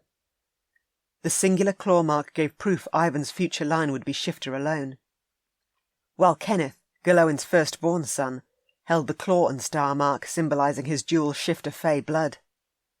'Twas wondrous to see Gillowen's shifter lines had survived more than 800 years, although now they were on the cusp of extinction, and such a loyal line of shifters should never be allowed to fall. "That's Ian, my eldest brother, with the mark of the claw," Finley breathed in her ear. "His mate Isla sits beside him." Isla, clothed in a richly coloured gown of gold with white silk edging the bodice and cuffs, leaned toward Ian, her long brown locks swaying forward. She whispered something, then nipped his lobe. He growled, sent her a wickedly hot look that spoke of intended promises, then kissed her cheek. "How long have they been mated?" "Not long, although it took Ian 5 years to track her down. She was concerned about joining with him, that she'd lose her own clan, so she ran each night the full moon rose.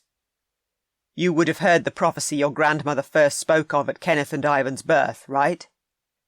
"Aye, all our clan are aware of it, would never set it aside. 'Twill be told to all future generations, word for word." She slid her hand into his and recited the prophecy. "Gillowen's sons will separate when they come of age and rule their own clans, yet there will come a time far in the future when a mated bond forms between the 2 clans. Only then must Gillowen's descendants once again merge, and the power of 3 be unveiled." She squeezed his fingers. "You and your brothers are the power of 3. "And you and Isla are now a part of that. The power of 3 aren't complete without their chosen ones at their sides." He kissed the tip of her nose. Nessa had often spoken of why the power of 3 was needed. That if not for them, then in the future Gillowen's descendants would be like the leaves that fell from the trees. They would scatter too far and wide, then turn to dust, and in doing so, Gillowen's shifter race would be no more. Only she'd never once imagined she would become a part of it all. As Finley's mate, there was none other than her to give him bairns, to ensure his line continued to grow from strength to strength. Only how was she to do that when joining with him would ultimately lead to his death? She shuddered with fear. "What are you thinking?" He stroked the inside of her palm with his thumb, a sweetly gentle caress that sent tingles racing across her skin. "'Tis naught." She focused on her heat and keeping it contained. Causing a heat wave in front of so many would do nothing but bring about harm. She had to maintain her control. "That's not the answer I seek." He tugged her into the darkened alcove near the chief's solar, where they were assured of a little privacy. "You've nothing to fear by sharing what's in your heart with me. I want to know everything, all that you think, all that worries you." "I've always wanted bairns, but known I'd never be a mother. I still cannot see how such a thing could be. Arabel, you're the one I've been searching for, the one I would never have ceased searching for. There is no other woman for me other than you. I give you my word we'll tackle each coming day together. Good times and bad, we'll always stand by each other's sides. I cannot deny these feelings I have for you, the deep need to protect you, although the only way for that to happen is if I let you go afore I no longer can. A bubbling laugh floated toward her. Isla gazed into Ian's eyes with such a wealth of love. Their bond was strong, but then Isla couldn't kill her mate as she could kill hers. Look at me. Finley planted his hands on the panelled wall either side of her head and leaned in. From the moment they met, they were inseparable, and Ian desires only Isla's happiness, her safety and well-being, just as I desire yours. He surrounded her, his delicious scent wrapping around and comforting her. We'll find a way around your skill, but you need to keep the faith that we will. There'll be no letting go for either you or me. This is difficult. I never expected to embark on a relationship, particularly one as strong and as all-consuming as the mated bond. You are relentless, and you're also driving me to complete distraction. She grasped his tan shirt front and tugged him with her into the chief's solar, thankfully devoid of their chief since Gillan still remained at the village. The side antechamber held a chunky wooden desk, a tall chest with ornately carved feet, and an array of chairs and benches around the perimeter of the room. She halted in the centre and said, "Those of us who are fae must uphold ourselves to the sacred laws of our people. There have been 6 fire-wielders afore me, and the law states that should a fire-wielder cause the death of another through intimacy, then they forfeit their own life. 'Tis a law I will uphold." You're my mate, and as I've told you, there isn't a chance you can bring harm to me, just as I can't bring any harm to you. There will be no loss of life, either yours or mine. You cannot change who I am, but I assure you I will protect you, with my dying breath if I must. She leaned in and nipped his lower lip. This is an impossible bond, one I want, yet I'm completely frightened to embrace. We'll embrace all the challenges ahead together, and no matter how impossible our bond appears right now, being with you is all I desire, and I'll fight for that right. Grimacing, he scrubbed a hand across his forehead, then frowned. Something brushed against her mind, then pushed as if trying to find a way in. Ouch! She rubbed her forehead. I'm sorry. That's me. My mind is trying to forge the merged link, but is coming up against a solid barrier. A barrier I don't care for. Gillan and Saoirse have such a merged link. They can speak to each other at will along a pathway known only to them, mind to mind. It's a skill inherent in my shifter blood. The fact I'm trying to forge a telepathic link with you is absolute proof you're my chosen one, not that I needed it. Can you pull your mind back? Of course. The pain abruptly ceased as he did. Everything within me desires to be a part of you, Arabel, to speak with you at ease, no matter where you are. He slid one hand around the back of her head and gently drew their foreheads together. His warm breath whispered across her lips. Has the pain receded? Aye, 'tis gone. She rubbed her forehead against his, and her fire once again flared. She twisted out of his hold and paced the room. My control isna what it should be, and 'tis only getting worse. I hate it when you force a separation between us. He growled under his breath, but thankfully remained right where he was and didn't bring her back to his side. Is everything all right in here? Kirk strode into the solar in a blue tunic with his clan plaid belted at his waist, sheathed wrist daggers glinting from under his cuffs.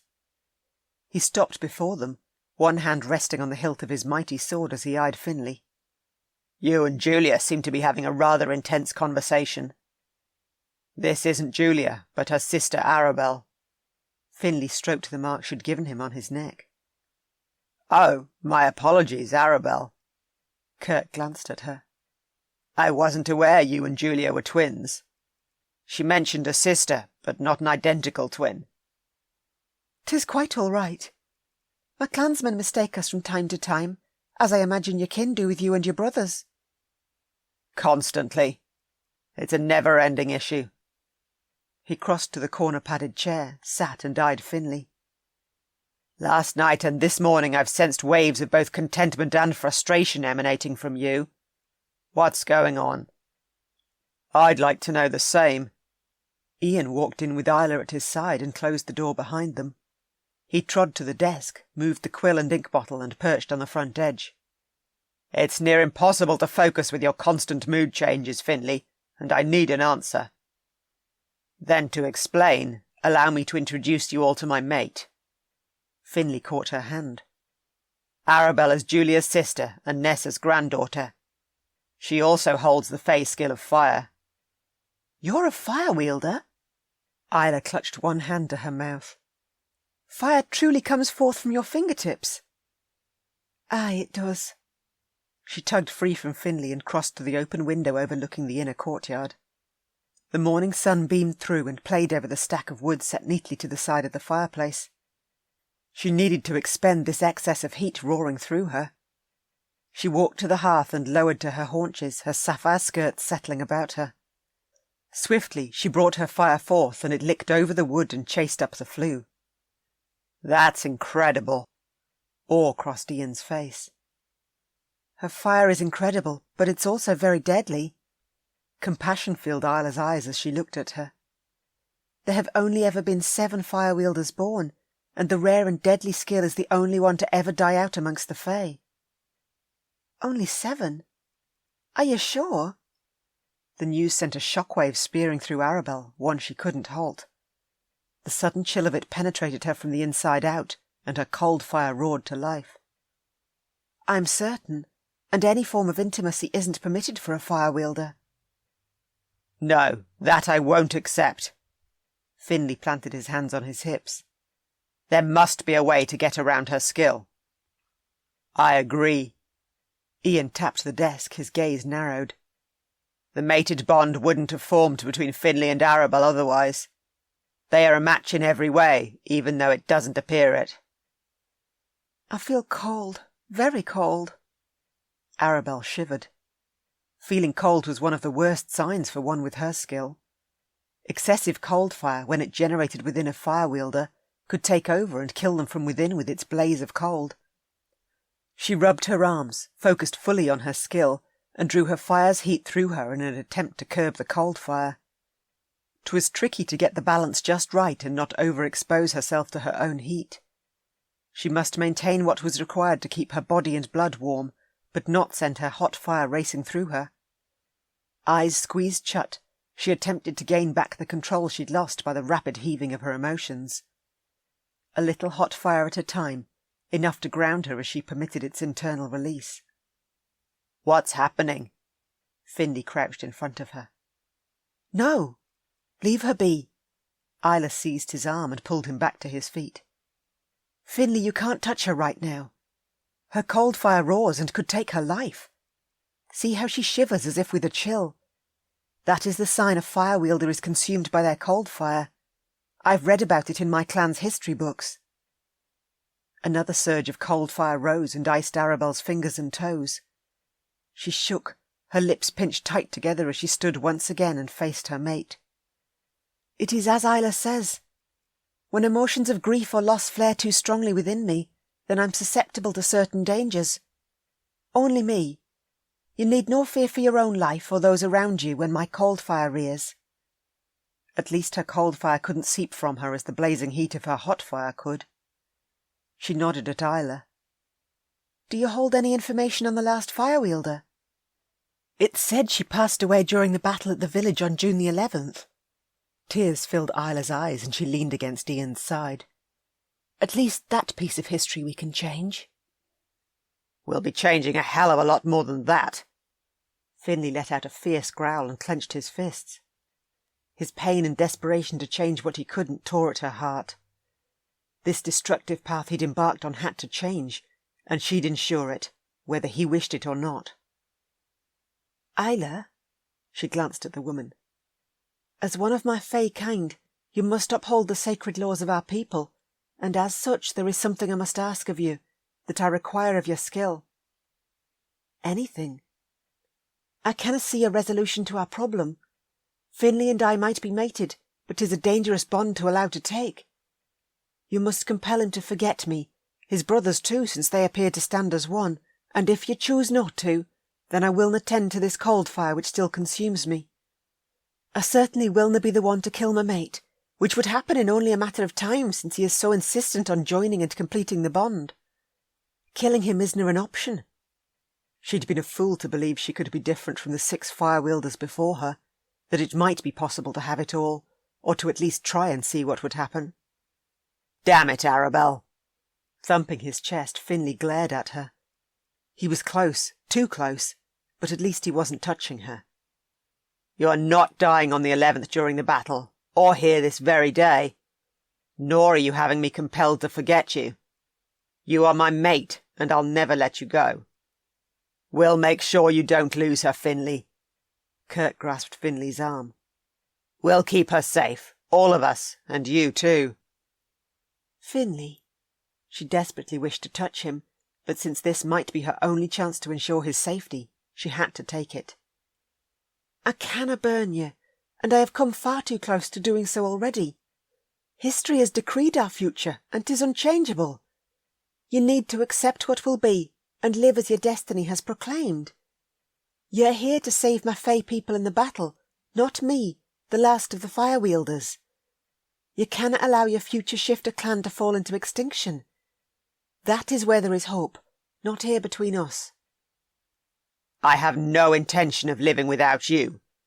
A fierce rumble left his chest. Isla sobbed and tears flowed down her cheeks. Arabel, the last thing I want to do is to take Finley's chosen one from him. It goes against all that I believe in. The bond is so precious. So is his life, which will be very short should he remain with me. Although I must apologise.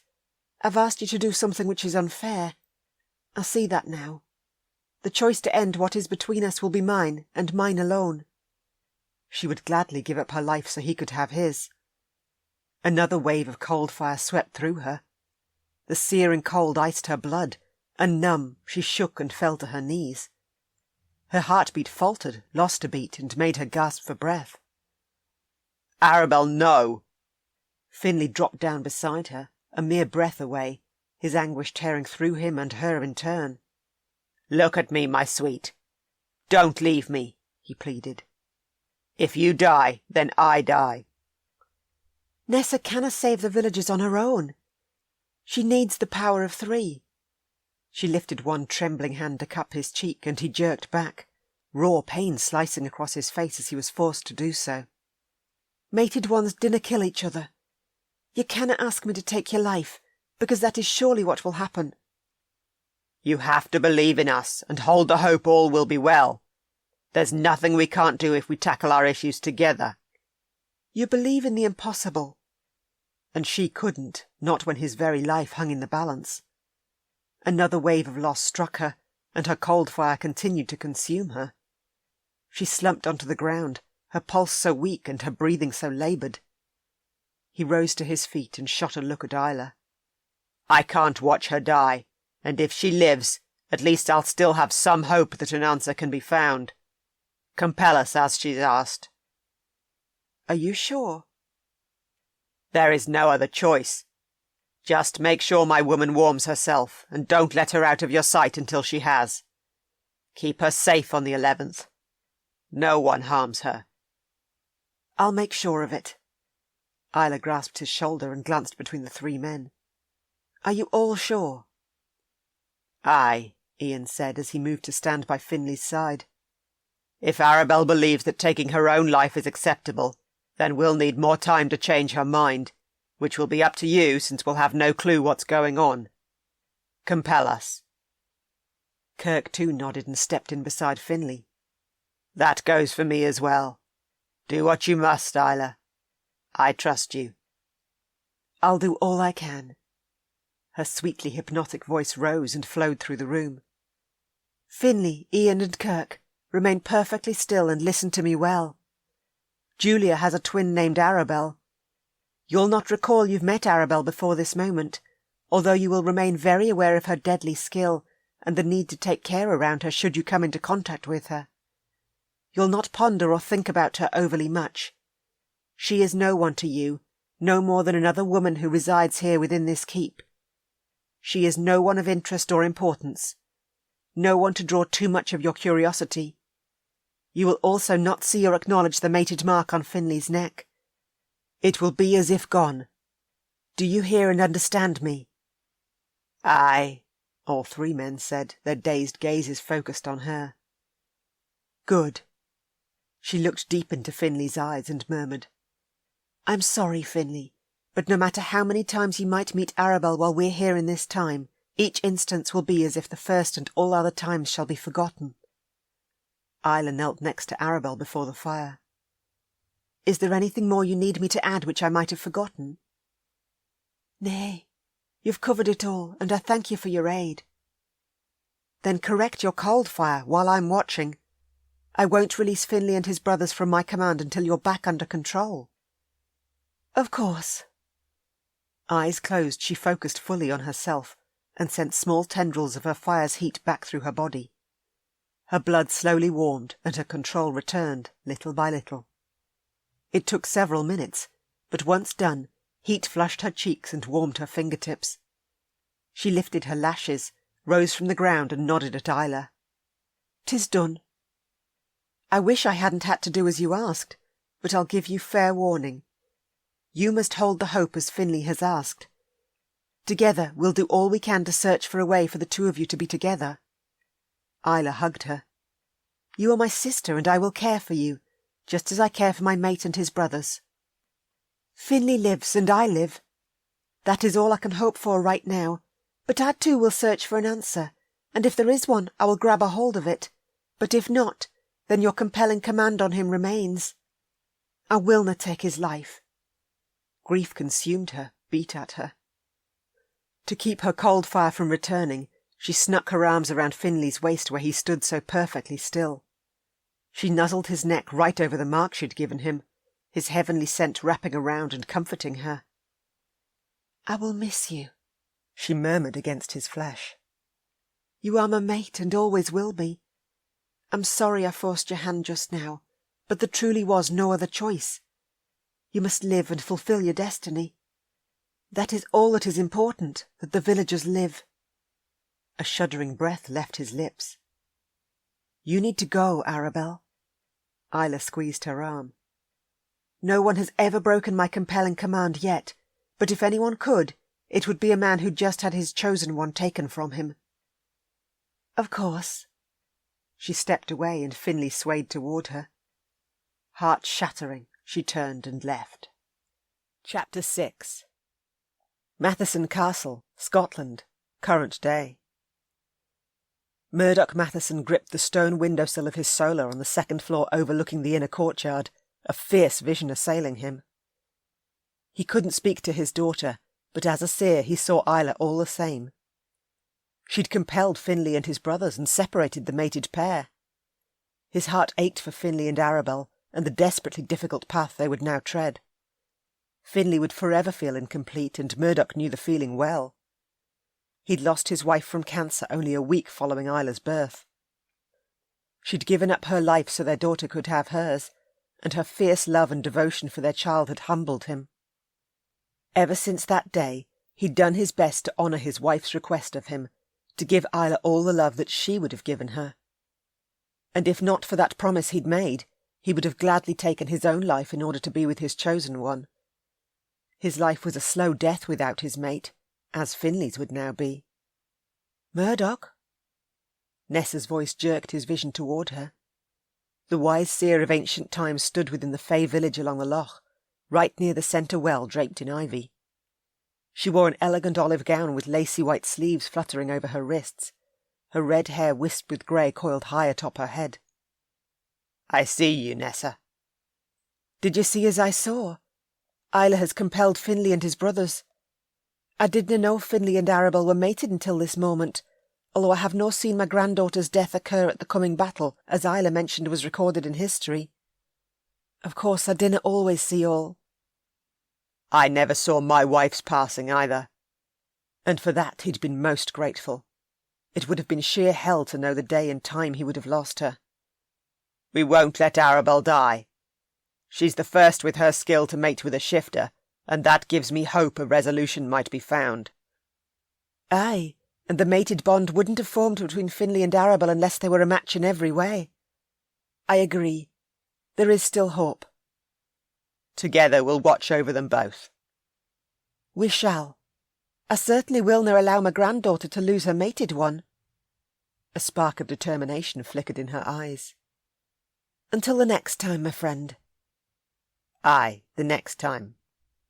Nessa's image fluttered away, lost to him through the ages, but not the knowledge Nessa would ensure all remained on the right path. She wouldn't fail her people, just as he wouldn't fail them either. Breathing deep, he cast his gaze out the window. Beyond the breakers a seagull screeched, then circled the foaming waves and dived within. Moments later it heaved itself out of the water, a flapping fish within its beak as it rejoiced in its victory. It soared along the loch toward the sacred site of the lost village of the Fae. So many lives had been so recklessly lost over 800 years ago, the village leaders so certain they'd never come under attack, but the Mackenzie had wanted it all, and if he couldn't take the house of Clan Matheson and the prized location Gillan held at the tip of Loch Alsh, then he'd slaughter them all. Their future had to change. "Chief," a knock sounded. "It's Daniel. Come in." He shook his despondency off as Daniel, his right-hand man, walked in and shut the door. "Take a seat. Have you seen anything more?" In beige pants and a cream muscle t-shirt, Daniel perched on the forest-green couch underneath a wall-hanging of a stunning black-and-white drawing of Matheson Castle, as it had stood in the 12th century, an image he'd drawn himself from a vision years ago, from the time when he'd first spoken to Nessa through a joint vision. "Finley's found his mate, but hit a snag. His chosen one is a woman by the name of Arabel, a woman who also holds the fey skill of fire." "Ah, hell, please tell me you're not serious." Daniel clasped his hands, elbows pressed to his knees. "Being bound to a fire wielder is a death sentence for both of them." "As Arabel is aware, she asked Dyla to compel Finley and his brothers, to ensure that from this moment forth it would be as if she and Finley had never met. Arabel gave them all very little choice but to agree to her request. If they didn't, she had no intention of tending to her cold fire that had arisen. She is feisty and strong, and the bond between her and Finley had clearly taken a hold for her to make such a demand. She desires his protection, even though that means their separation." "Then all is not lost if they both live." Daniel nodded. "A bond also wouldn't have formed between them unless it was meant to be." "I agree." Hope was all their kind needed to survive. Hope brought courage and desire to the forefront, and allowed their people to be all that they could be. Everything happened within its own time for a reason, and he too would hold hope for Finley and Arabel. An answer had to be sought. There had to be a way for a fire-wielder to join with their one and only, and if anyone could find it, it would be the power of 3. Chapter 7. 3 endlessly long days later, Arabel sat next to Julia at a table at the rear of the great hall to break her fast. She'd been late down to eat, wanting to miss the busy hour following dawn, when Finley and his brothers ate with the other men. Gillan, Nessa and Saoirse still remained at the village, although Kenneth had returned to oversee the warriors, and ensure the teams of men patrolling their borders, and the ridge of coastline in and around the keep and the village, were at their most alert. Julia squeezed her hand, her unwavering presence at her side resolute and unending. Her sister had cried with her when she'd told her of all that had unfolded between her and Finley, and she'd listened as Julia had told her of her conversation with Nessa. Their grandmother had seen her flares, and agreed the 4 elements had been upset by the arrival of those from the future. Usually realignment was needed, and that occurred when fire, water, air and earth once again joined together as one, something she'd said nature itself had to bring about. "How is my aura this morn?" she asked Julia. "The cold fire simmers at the edge, but it does not drift any deeper. I'm doing all I can to keep any emotions of grief and loss at bay, but it isn't easy. I miss Finley. From the moment I left him, I left a piece of my soul behind." She'd snuck as many glimpses of him in during the past 3 days that she could, Yesterday she'd stood at her chamber window as he'd trained below in the yard with the other warriors. His skill with the two-handed claymore was immense. He'd struck the man he'd fought against again and again, until his large opponent had wheezed and dropped to his knees under the ferocious onslaught.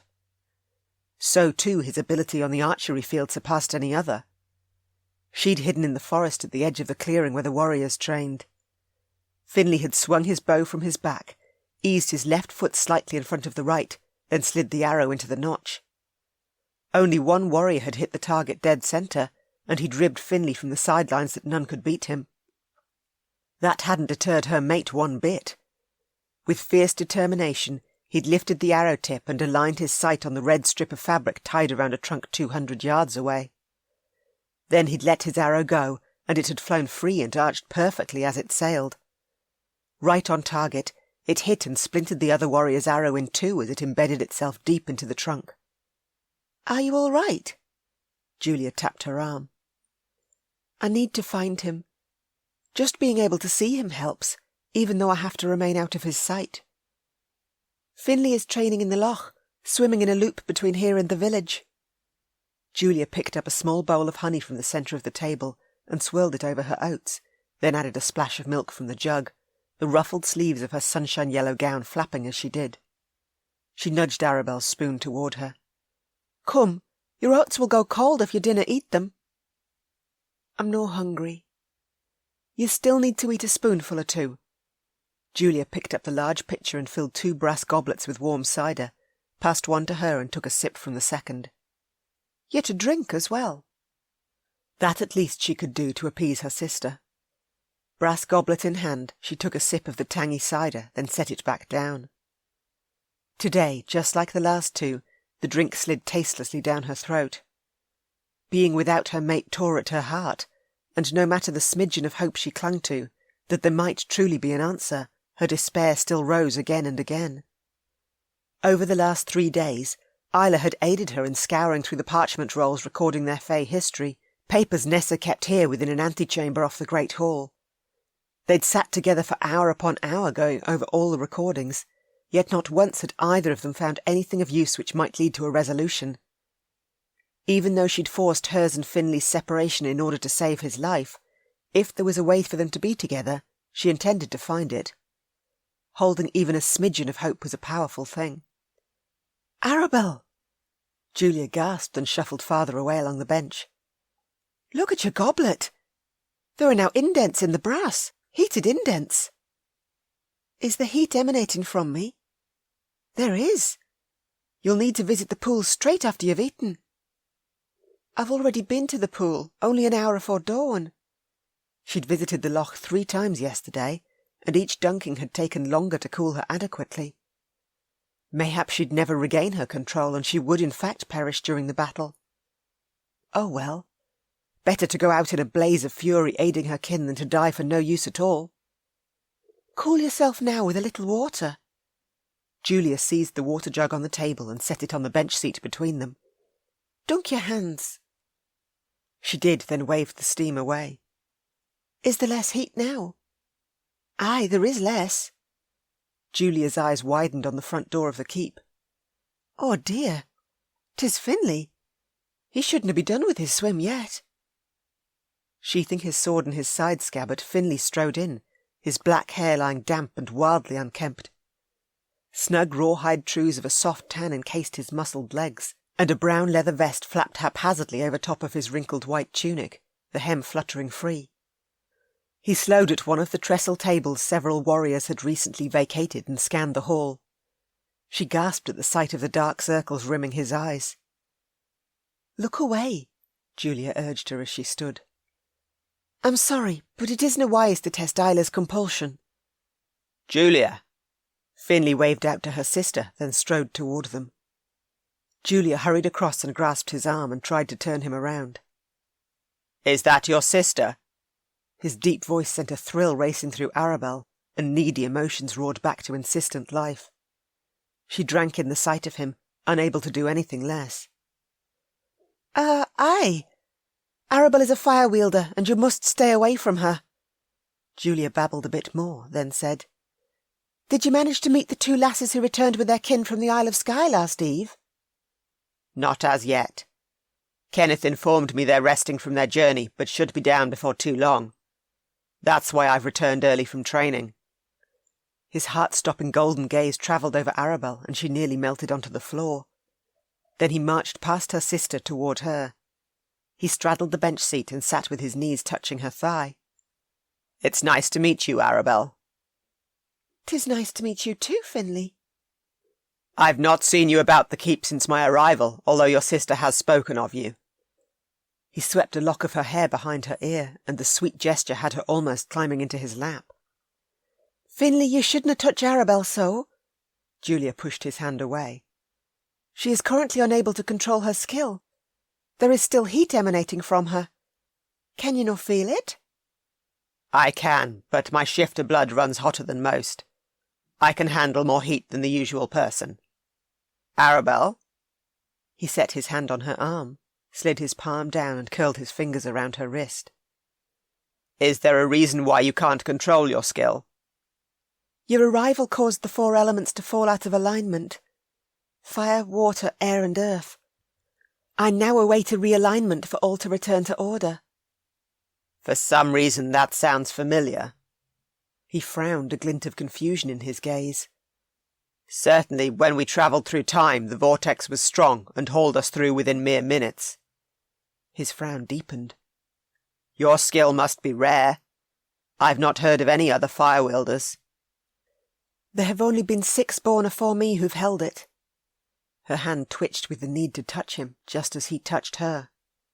She lifted her hand, cupped his cheek, and sighed at the deliciously renewed touch of him. Warmth infused her, and she stroked her fingers back and forth over his raspy bristles, her soul soaring. You need to shave. I'm terrible with a blade, always nicking myself. He slid his hand around the back of her head, his fingers firm as he drew her closer. You have the most glorious silken hair. The colour glimmers like gold. Arabel was just on her way out. Excuse us. Julia hauled her to her feet. Goodness, her sister was such a pest. You were going to cool down in the pool. You can talk to Finley later. She shooed her toward the door. Go now, and hurry. You'll need a guard, Arabel, even though only to the pool. Finley stood and tried to dart past Julia, but her sister held him back. It's too dangerous to wander about unescorted, not with the Mackenzies' attack only a few days away. If anything happened to you, I'd never— She'll be perfectly fine on her own. Julia swung him to face her. Pest or not, she should still do as Julia had said and leave. Grasping her thick red skirts, she backed away and dashed through the door. Finley shouted her name and she hastened her step. Too quickly she'd fallen back under his spell, right when she'd gone to such lengths to ensure his safety. She needed to keep a level head. Only everything within her cried out for him. Overhead, heavy grey clouds rumbled in as she hurried across the inner courtyard. Arabel, wait! Finley made chase, his gaze targeted on her. I'm sorry. I must leave. She rushed through the gates and into the woods. The branches lining the thin forest trail caught the odd strand of her hair, but she rushed on, even though he continued to shout for her to halt.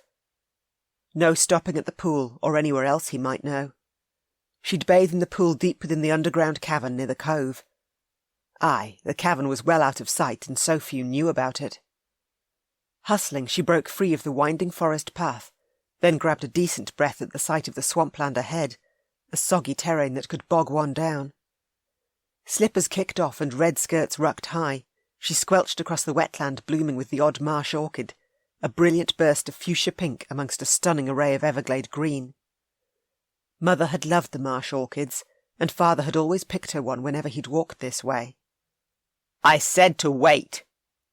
Hands on his hips, Finley stood at the edge of the forest, his chest heaving as he caught his breath, his gaze on her.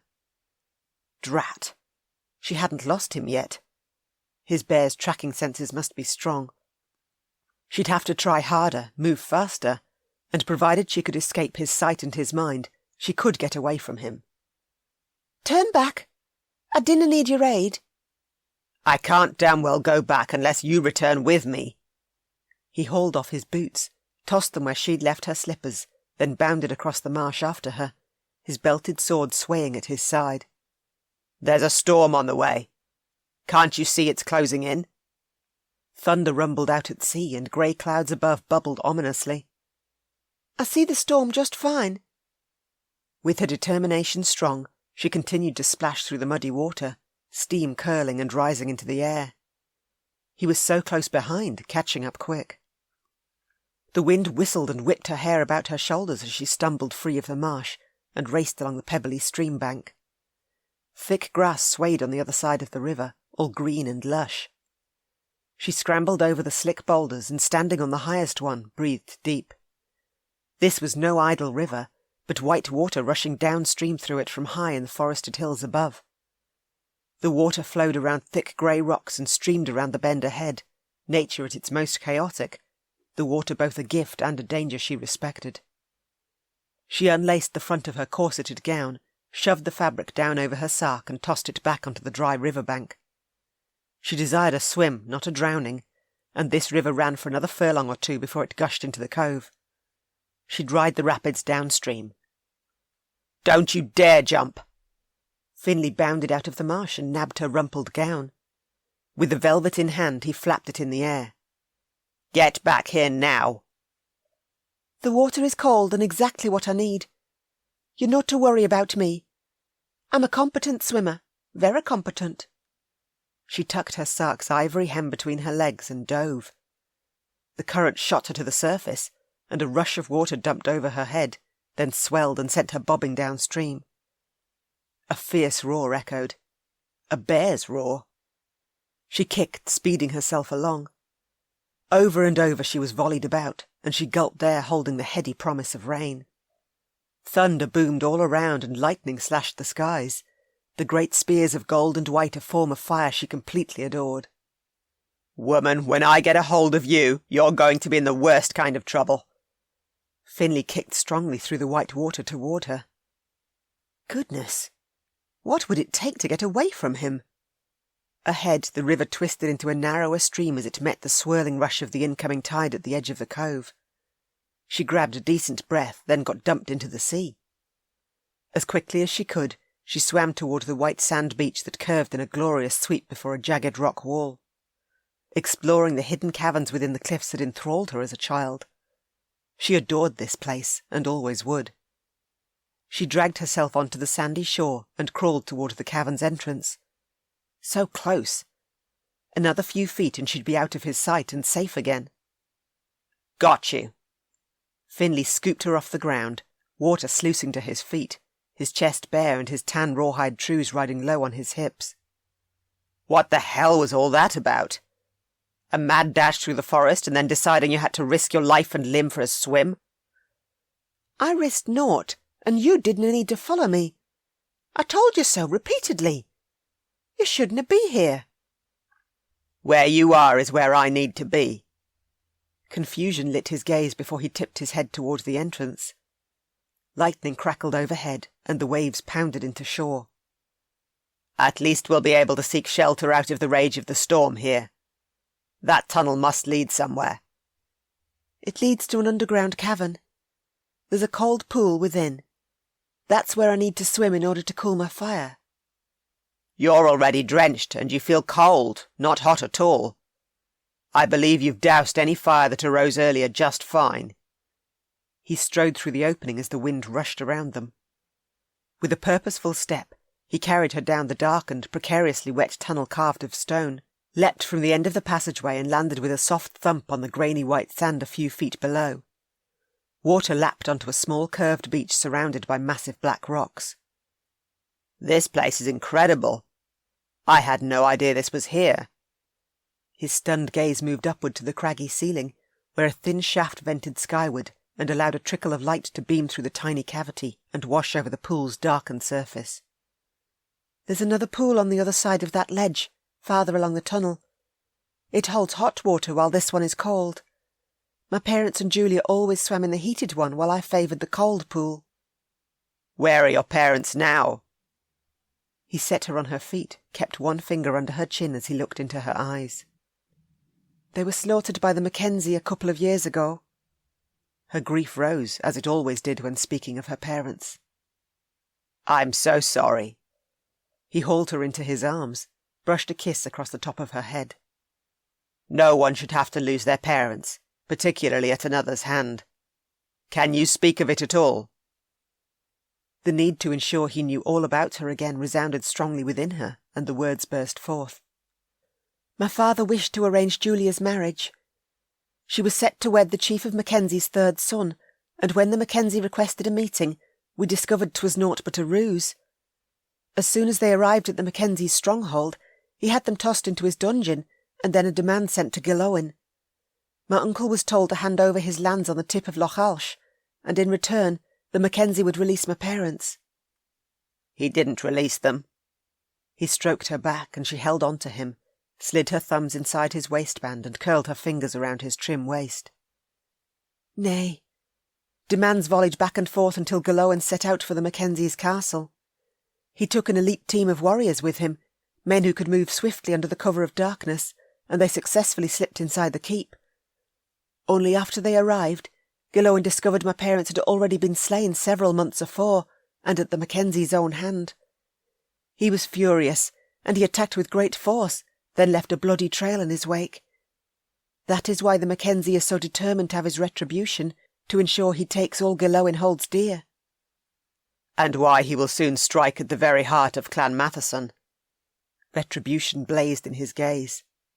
My brothers and I will never allow the Mackenzie to take the Fae village. Of that I give you my word. I know.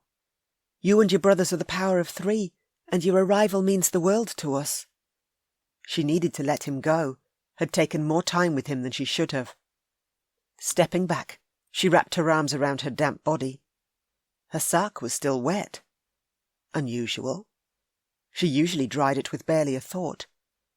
She turned her hands palms up and focused on bringing heat to them, only not even a glimmer of her fire rose. What's wrong?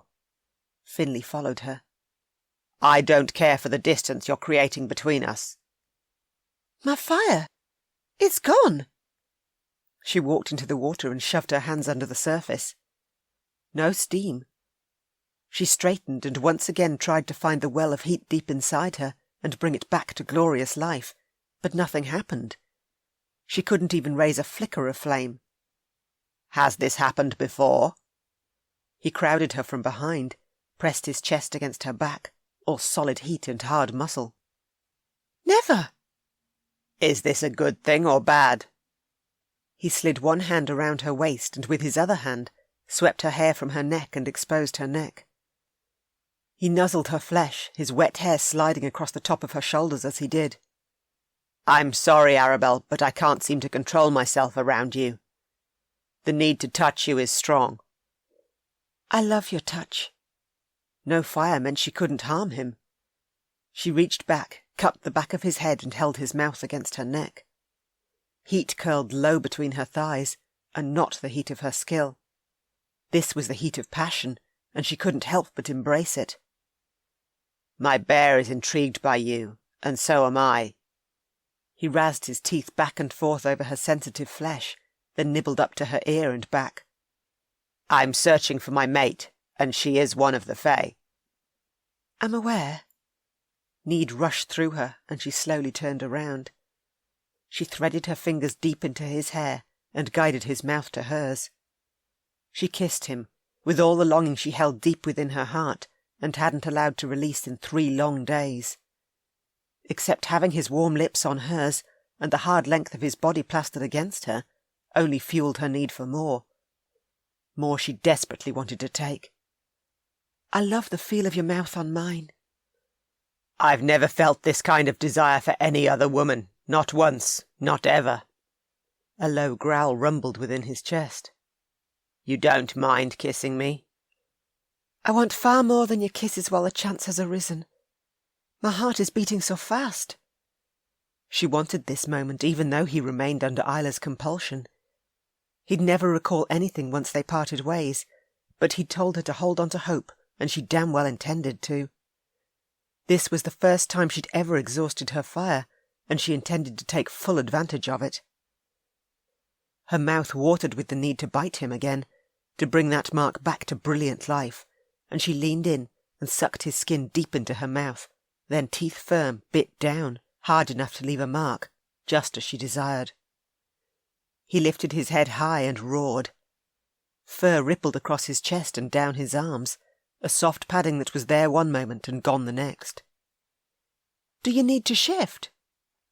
She stepped back and he stepped forward, closing the distance between them as quickly as she'd instilled it. "No, what I need to do is kiss you." "I like your kisses."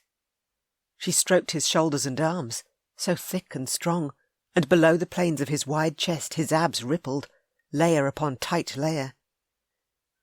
"Do you still feel no heat?" She caressed his sides. "Not a flicker of heat. That I promise you." "Finley, what would you say if I asked you to bite me?" A shifter only allows the bite and touch of his mate, as his mate can only allow the same.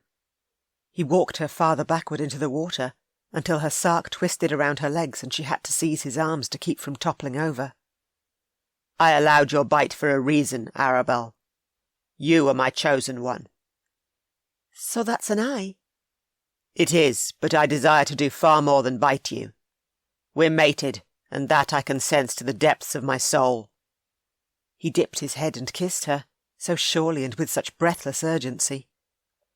Lost, she kissed him back, and allowed herself to get caught up in his powerful embrace.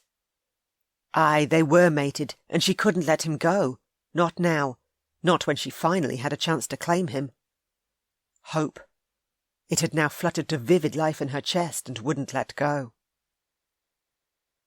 Hunger for the woman before him consumed Finley. When he'd first seen Arabel this morning in the great hall, her presence had nearly knocked his breath from his lungs. He'd known Julia had a twin who held the skill of fire, a dangerous ability, but something about this woman drew him directly toward her, made him long to touch her, to have her look at him with those beautiful blue eyes rimmed with sparks of gold. For 3 days he'd tossed and turned at night, his bear raging for release and his heart twisting in on itself. Fleeting images of a pool of water rippling under a moonlit sky had tormented him. Something had happened there, something important, but he couldn't hold on to the memory before it was wrenched painfully away. Now all that torment had eased, and this moment took precedence. Arabel was his, and his bear had fought hard to track her down and keep her in his sight. Kissing her deeply, he drank in her essence, devouring her. He had to make her his, to complete the bond and tie her to him, for now and for all time, while her skill lay dormant. The knowledge rode him hard, was impossible to ignore. Hope. There was hope. He broke their kiss, looked deep into her eyes. I want the right to touch you, as freely as any man does with his woman. I want that too. Once we join, you'll be mine, just as I'll be yours. He scooped her up, pushed through the water with her in his arms toward the ledge that ran along each side of the pool, and sat her on top of the chiselled rock. Water sluiced down her legs and dripped into the pool. After hauling himself up beside her, he stood and lifted her to her feet, then led her along the ledge and deeper into the darkened rear, where a shower of fresh water sprayed into the cavern between 2 cracks high in the rock wall. She might have exhausted her fire, but he wouldn't take any unnecessary risks, not when she worried so greatly about hurting him. "This is perfect." She stepped under the spray, and with a giggle twirled around. The water plastered her already wet shift to every curve of her body, outlining her trim waist and slim legs. Hell, he couldn't wait to strip that garment from her. "It's been far too long since I was last here." She wrapped her arms around his neck, reached up on her toes and kissed his chin. You missed my lips by an inch. "Then bend a little." He swooped down, claimed her lips and kissed her as the spray covered them both. Breath melded with hers, his desire to complete the bond with his mate pulsed through him. Since I arrived in this time, I've searched for you each and every day, and would never have given up. From this moment forth we will be as one. Never will I be parted from you again. You are the only one I want, always and forever. Then let me do this right. She wasn't from the future, her time here quite different to his own. He removed the leather tie at the waist of his tan pants, clasped his right hand with her right, and wrapped the thin strip of rawhide around both their wrists. The symbolic gesture brought all his protective urges to the forefront. So there is no misunderstanding about our bond. I wish a handfast. Bind yourself to me as my wife for a year and a day, and before that time has passed, I'll ensure we're wed proper before our clans. Are you certain? Your fire has been exhausted, and we'll find a way to exhaust it again, and as often as we can. Finding an answer to do so would consume him. You must hold the hope and faith that we will. I will. You have my word, I will. Delight flared in her blue eyes. I dinna wish to lose this one precious moment. I've dreamed of being with you. How is that, since we just met? Never mind. She kissed him, and his question flitted from his mind. Is there to be a handfast? There is. He lowered to his knees, caught her hands, and brought them to his lips. Speak vows with me, Arabel. There is no other I'll ever desire than you. I'll begin. He cleared his throat. I, Finley Michael Matheson, of Ivanson Castle, pledge my troth to Arabel, of the house of Clan Matheson.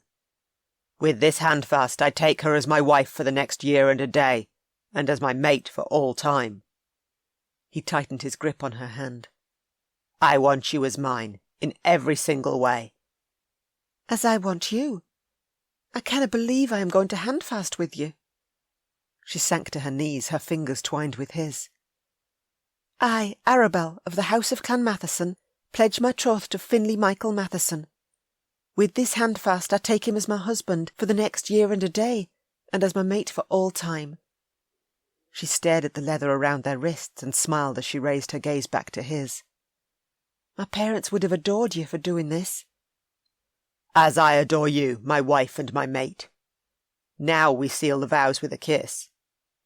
He captured her mouth and kissed her, until her soft body swayed forward and embedded his with a fierce heat that had nothing to do with her skill. His. Always his. Chapter 9. The hoot of an owl and the sloshing of waves drifted into the cavern from outside, and Arabel stirred from her sleep. She opened her eyes and stretched under the cool mist, while overhead a trickle of moonlight slithered through the vent and played over the pool's glassy, darkened surface. She wriggled around and smiled as her mate still slept so soundly, his big body cocooned warmly around hers. Gently she touched the two adorable dimples either side of his luscious lips, then tucked back the charming lock of silky black hair curling onto his forehead. The mist beaded over his golden skin. Oh, how she wanted to stay with him forever, right here in this magical place. But to do that, she first needed to fix so many things. His compulsion still stood, and although they'd joined, he'd never remember it the moment they parted ways. So too she needed to consider the realignment of the elements that had exhausted her fire, the lightning that had flashed through the vent above, the wind that had rushed down the tunnel, the water misting over them, and their cavern itself deep within the earth. The four elements had come together, and a miracle had happened. Although this exhaustion of her skill better not be just a one-time thing, only occurring because of the realignment being needed. Certainly no fire-wielder had ever managed an intimacy on the level she just had, an intimacy she needed again, well, just as soon as she'd fixed everything she'd set moving on the wrong path. I'll make things right, Finley. That I promise you. But for now I must go. Words she kept to herself, even as she wanted to speak them out loud. Carefully she extricated herself from Finley's hold, wiggled her scrunched sark still half caught underneath him out, then slipped it over her head. She would never give up the hope that they could make this work, not now she'd experienced what it was like to be in his arms. That kind of heaven she could never live without. On soundless feet she tiptoed to the end of the ledge, then hopped from boulder to boulder until she reached the beach and jumped onto the sand. Swiftly she clambered through the darkened tunnel of carved stone and hurried out onto the sandy beach of the cove. Under the clear moonlit sky twinkling with stars, the sea's white-tipped waves rolled gently into shore. She lifted her hands and turned them palms up and tried to bring forth her fire. A touch of heat tingled her fingertips, but no flames yet flickered to life. Her skill was returning now the lightning and wind had settled. She sensed that deep within her. The 4 elements had now been dispersed. She strode toward the river mouth where the water flowed smoothly into the sea. She splashed through, then blew a kiss towards the cavern's entrance. As she did, she searched along her merged link and touched Finley's mind. He remained blissfully asleep. She closed their link, her determination strong. She'd right the wrongs she'd done, and she wouldn't rest until she had. She continued on, walking back along the river's edge until she reached the place where she'd first jumped in. The waning moonlight beamed over her drenched gown caught between 2 boulders, and she wriggled it free. A little more warmth seeped from her hands, not enough to fully dry her gown, but it would do. With the fabric still wrinkled and damp, she shimmied the layers of red velvet over her head and laced the front stays. Finley's tunic and vest lay bunched near the river, and she picked up his discarded clothing, dried it as well as she could, then folded and left his clothes with the small rock over top to weight them down should the wind rise. She splish-splashed across the muddy marsh, oozing thick and heavy with the additional rainfall, then at the edge of the woods found her soggy slippers and slapped them on. Along the forest path she trod. As the sun rose over the horizon, it sent a stunning blaze of golden red across the lightening sky, and the formidable stone walls of Matheson House rose before her. She hurried through the gates and ducked into the lingering shadows of the curtain wall as a score of warriors strode out in their battle attire, their weapons holstered at their sides. She crept inside, dashed up the side steps and walked into her chamber. "Good morn, my lady." Effie rose from the hearth where she'd lit her fire and dusted her hands against her apron sides. "I ordered a bath for you. What do you wish to wear?" "The silvery blue gown, please. Lay it on the bed if you could, and then ask Julia if she could join me. I need to speak to her." 2 minds were always better than one, and right now she needed her sister's advice on all that had occurred. "Aye, my lady." Effie laid out the gown requested, then tugged the tub from the corner into the area in front of the fire and left. 2 lanky lads with their shirt-tails fluttering loose over their tan breeches carried in pails of hot water and poured it into the tub while another maid added vanilla-scented oil and a sprinkle of dried rose petals. Done, the maid closed the door behind her after the servants had filed out. Longing to be done with her damp gown still chafing her skin, she shed it and her sark, then sank into the glorious water. 'Twas wonderful and warmed her through. She dunked her head, and when she came back up, Julia stood inside her chamber, her golden locks coiled high on her head, with 2 loose spiral curls bouncing free at each side. "You asked for me, and I'm glad you did." Her sister crossed to her in a swish of her emerald skirts. "I was so worried when Finley set out after you. Where have you been all night?" "I ran to the cove and spent the night in the cavern with him. I have so much to tell you." She built up a lather with the bar of soap and scrubbed her hair with the mass of bubbles. "I exhausted my fire." "What?" In a flurry of skirts, Julia knelt at the tub's edge. "But 'tis impossible. I've never heard of a fire wielder doing so afore." "Neither have I, but 'tis the truth. I couldn't even bring forth a flicker of heat until this morn. My fire still has yet to fully return." Hands raised, she wriggled her fingertips, and 2 fingers caught alight. Her fire was reigniting. She dragged more of her heat from the well deep within her, and lit another 3 fingers. The moment she did, the last 5 flared to life with ease. "Well, it appears you now have your fire back." "With no fire, there was no way I could harm Finley." She slid under the water, rinsed her hair, and popped back up with a grin. "You joined as one!" Excitement shimmered in Julia's voice. "Tell me you did." "We did. We also spoke handfast vows, then completed the bond and created a merged link of the mind." "But you are here now and without him. Where is he?" "After I awoke, I snuck out. He's still under Isla's compulsion, and of course will not remember me since we've parted ways. I must remedy all I've done as soon as I can. She grasped her sister's hand where it rested on the rim. The 4 elements came together last eve in a perfect storm. Fire came in the form of lightning, water in the form of rain, air in the form of a fierce wind that rose, and within the earth we were deep inside the cavern when the storm unleashed itself. Incredible! Julia clutched a hand to her chest. This is wonderful news, that your fire can be exhausted, and in that time it's gone allow a joining with your mate. I wonder if such a merging of the elements again will exhaust your fire. I have to hold on to the hope that it will. Surely it could no have been just a one-time occurrence. Although I need to test that theory to know for sure, which means I'll need a mate who remembers me. She lit her fingers and blew on the tips until the flames lengthened. With only one thought, she snuffed them back out.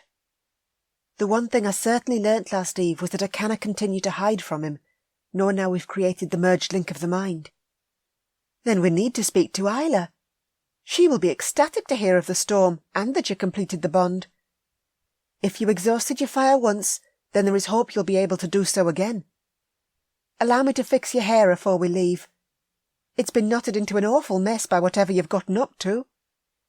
Giggling, Julia gently detangled her hair. She separated it into sections, then ran the comb through it before drying it with a cloth. All done. Aye, finding Isla is imperative. She hopped out of the water and dried herself. Quickly she donned a clean sark from her trunk, picked up the silvery blue gown the maid had left and eased it over her head. The soft satin folds shimmered over her hips and swished to her ankles. I am so excited for you. Julia shuffled in behind her and laced her stays with jittery fingers. You are each other's match in every way. 'Tis wonderful to know that is the case. You dinna believe I hope too highly? What if I'm wrong about the storm and the combining of the elements? What if my fire never extinguishes itself again, even when another perfect storm strikes? You are soul-bound, and there is no hope greater than that of the mated bond. I have faith you will find a way to extinguish your fire again, since you've already done so. She turned her by the shoulders and pinched her cheeks. Which means you must. Now, 'tis time to live your life to the fullest, no matter where that journey might take you. Let's be away. Thank you, Julia. I love you. Her heart full, she slid her matching slippers on and followed her sister out the door. They walked down the winding stairs and entered the great hall, abuzz with warriors attired in their clan plaids.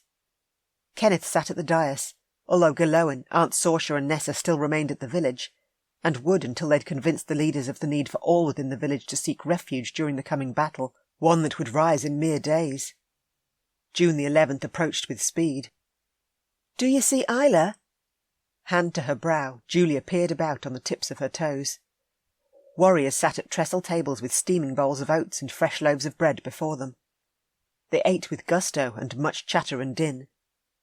Oh, there she is, at the front door. Isla, her hand resting within the bend of Ian's elbow, walked outside with her mate, Kirk right behind them.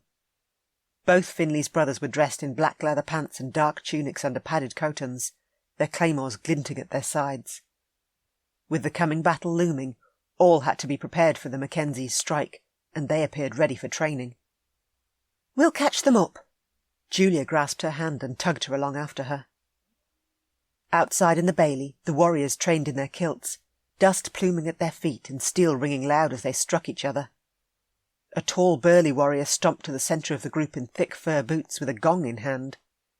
He called for the change, and several warriors swapped out with men on the sidelines before the battling once again resumed. Ian halted at the centre well draped in ivy, kissed Isla's cheek, then strode with Kirk to the training area. The two warmed up, twirling their blades in a precise figure eight. Then they tapped their swords together and fought, swiftly and with immense strength. Isla! Julia waved out, and they both hurried across and joined her at the well. Good morning to you two. Isla hugged Julia and her, a welcoming smile on her face. We have much to speak to you about. In a flurry, Arabel recited all that had happened between her and Finley, while Isla listened with wide eyes and a rising smile. That is the best news. The wind lifted, fluttered Isla's sapphire skirts and the white ribbon at the top of her cinched bodice. "What you've told me also explains why Ian sensed a great deal of contentment coming from Finley last night. Ecstatic contentment. Kirk got a blast of it too, and I sat quietly with hope in my heart that things might have changed for you both. It does sound as if the realignment of the elements occurred during the storm, and I love that it extinguished your fire. There's hope, always hope to keep us strong." "Aye, but I left without waking Finley this morn, and there willna be a chance he'll remember me, or our joining." "I agree, and unfortunately I can't reverse what I've compelled. All his memories of his time with you are gone. I also can't tamper with his thought processes and try to reinstall them, or else he'll begin to believe he's gone mad. There is a fine line to what I can and can't do." Isla's gaze softened. "He's your mate, Arabel, and I can never compel that truth from him. That is why, deep in his heart, he completed the bond with you the first moment he could. Doing so rages through our shifter men, the desire to tie their chosen one to them all that rides them. Did you successfully create the merged link of the mind?" "We did, and if you're in agreement, I would like you to remove the compulsion from Finley and his brothers, provided Finley too desires it. He might be angry at the lengths we took to keep you from him, but he'll never turn you away. You're not alone, and never will be. You have an entire clan, your sister and me, and the power of 3 on your side. There is no limit to what we'll be able to do to help you find all the answers you seek." She glanced toward the gates and raised a brow. "Oh, and it appears the time for some of those answers has now arrived." Fury lined Finley's brow as he marched toward his brothers, his wrinkled white tunic untucked and flapping over his tan rawhide pants, his brown leather vest slung over one shoulder. The stubble razzing his jaw was thick and dark, his black hair a wind-tossed mess, and a mass of emotion swirling within the golden depths of his eyes. He tossed his vest to the ground and heaved his sword from its side scabbard, his rage evident as he slammed his blade into Ian's. She should never have denied her mate. The time for her reckoning had arrived. So many intense and fierce emotions barreled through Finley. He'd awoken in a cavern on a ledge overhanging a cool freshwater pool some miles from the castle, all alone and with only slivers of memory to mark the time. He'd been chasing a woman with long blonde locks that swayed to her waist and vivid red skirts. She was nameless, faceless, yet everything about her called to him on the deepest level. She was also the same unknown woman who'd haunted his dreams over the past few days. He ached, so deep in his soul he could barely breathe through the pain, and his heart, it felt as if it had been torn in two, as if he'd never be whole again. "Whoa!" Ian backed up a step. "What's going on? I need help." He swung again, striking Ian's blade hard and fast a second time. "I can't bear the weight of this loss thundering through me a moment more. I can't find her." "You mean your mate?" Kirk jumped in and met Finley's next strike. "Yet I sensed only contentment coming from you last night, and an overwhelming amount of it. If I was content, that emotion has well and truly gone.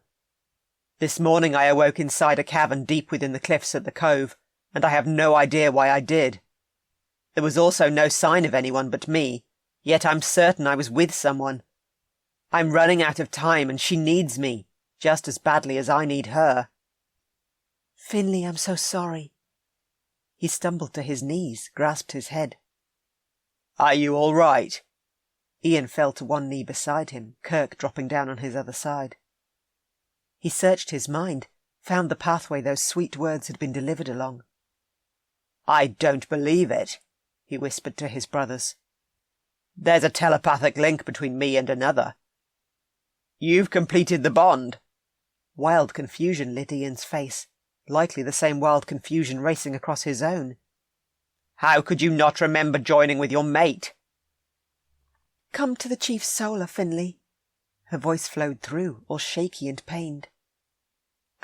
I promise to explain everything where we'll be afforded more privacy." "Who are you?" He found his footing and stood. "Chief Solar," he said to Ian and Kirk, and took off, his brothers hot on his heels. He pounded into the great hall, skidded around the corner and flew into the side antechamber, bereft of its chief, but instead holding Isla and Julia, standing either side of Julia's sister, who sat in a padded chair. He strode toward her. Arabel, isn't it? You're the fire-wielder. Is it you who just spoke to me? I did. She bunched her hands in her lap and twisted her fingers within the silvery blue folds of her skirts. How? He seized the arms of her wooden chair and scraped it closer, bringing them nose to nose. Did you manage to do that? Finley, calm down. Kirk shut the door, pulled out a chair and plunked it behind him. Kirk gripped his shoulders and urged him down. No looming over the poor lass. Ian eyed Isla, and the two clearly spoke, although along their merged link, and by the look on Ian's face, he wasn't happy with whatever he'd just discovered. Scrubbing a hand over his heavily whiskered jaw, Finley faced the woman he'd created a merged link with. Arabel trembled, her head bowed and her gaze on her whitened knuckles. Aye, he needed to take more care. She was scared, and he'd caused her to be so. Slowly he leaned forward and covered one of her hands with his. She was cold, and for one who wielded fire, she shouldn't be. That he knew to the depths of his soul. He pulled back an inch, lost the contact he needed, but assuaged the fear taking hold of him instead. What is going on? I've done you a grave wrong. She lifted her gaze, and those beautiful eyes of hers glimmered with tears. One trickled free, trailed down her soft cheek and splashed her gown. He touched the salty drop with one finger and shook his head. Hell, he'd made his mate cry, and that was the last thing he wanted to do. Please, don't cry. I'm so sorry. This is all my fault. More tears, and as each one fell, they hit him like he'd taken a spear to his gut. When emotions of grief or loss rise, so too does my cold fire. It makes me cold. Then fix your cold fire, right now. Her talk of it set him completely on edge, although he knew not why. Hurry. Of course. She closed her eyes and remained quiet. Long minutes passed before her cheeks finally flushed and she ceased trembling. When she lifted her lashes, she looked into his eyes, and he almost drowned within the watery blue depths, lit by sparks of gold around the edges. Are you feeling better? A little. She gulped. Finley, when you first discovered we were mated, you were so determined to complete the bond, even though doing so would have ended in your death. In the past 2 centuries, only 6 fire-wielders have been born afore me with the skill of fire, and all have perished following the death of their loved one. There is no intimacy permitted with one who wields fire. Yet we've clearly been intimate, and I survived such a joining. What happened at the cove? Yesterday I ran there and you chased me. You wouldn't give up the fight, and when the storm hit, we took shelter in the cavern. Fire came in the form of lightning, water in the form of rain, air in the form of the fierce wind that rose, and the earth, well, we were deep inside the cavern when the storm unleashed itself. My fire was exhausted, and I couldn't raise even a glimmer of heat. The 4 elements had come back into realignment. Fire, water, air, and earth. He mumbled the words, although they roared inside his mind, as if he'd spoken them many times before. Has your fire been out of control since our arrival in this time? The knowledge flitted at the edges of his mind, wispy and frail, but still there. That's right. During the storm we completed the bond, when we knew it was safe to do so. She lit her fingers and flames danced on her fingertips. Now the realignment has occurred. I no longer release heat for no reason, but I shall always be susceptible to losing control during moments of intimacy. That I can never control. I see. He reached for her hands, and she doused her fire and threaded her fingers through his.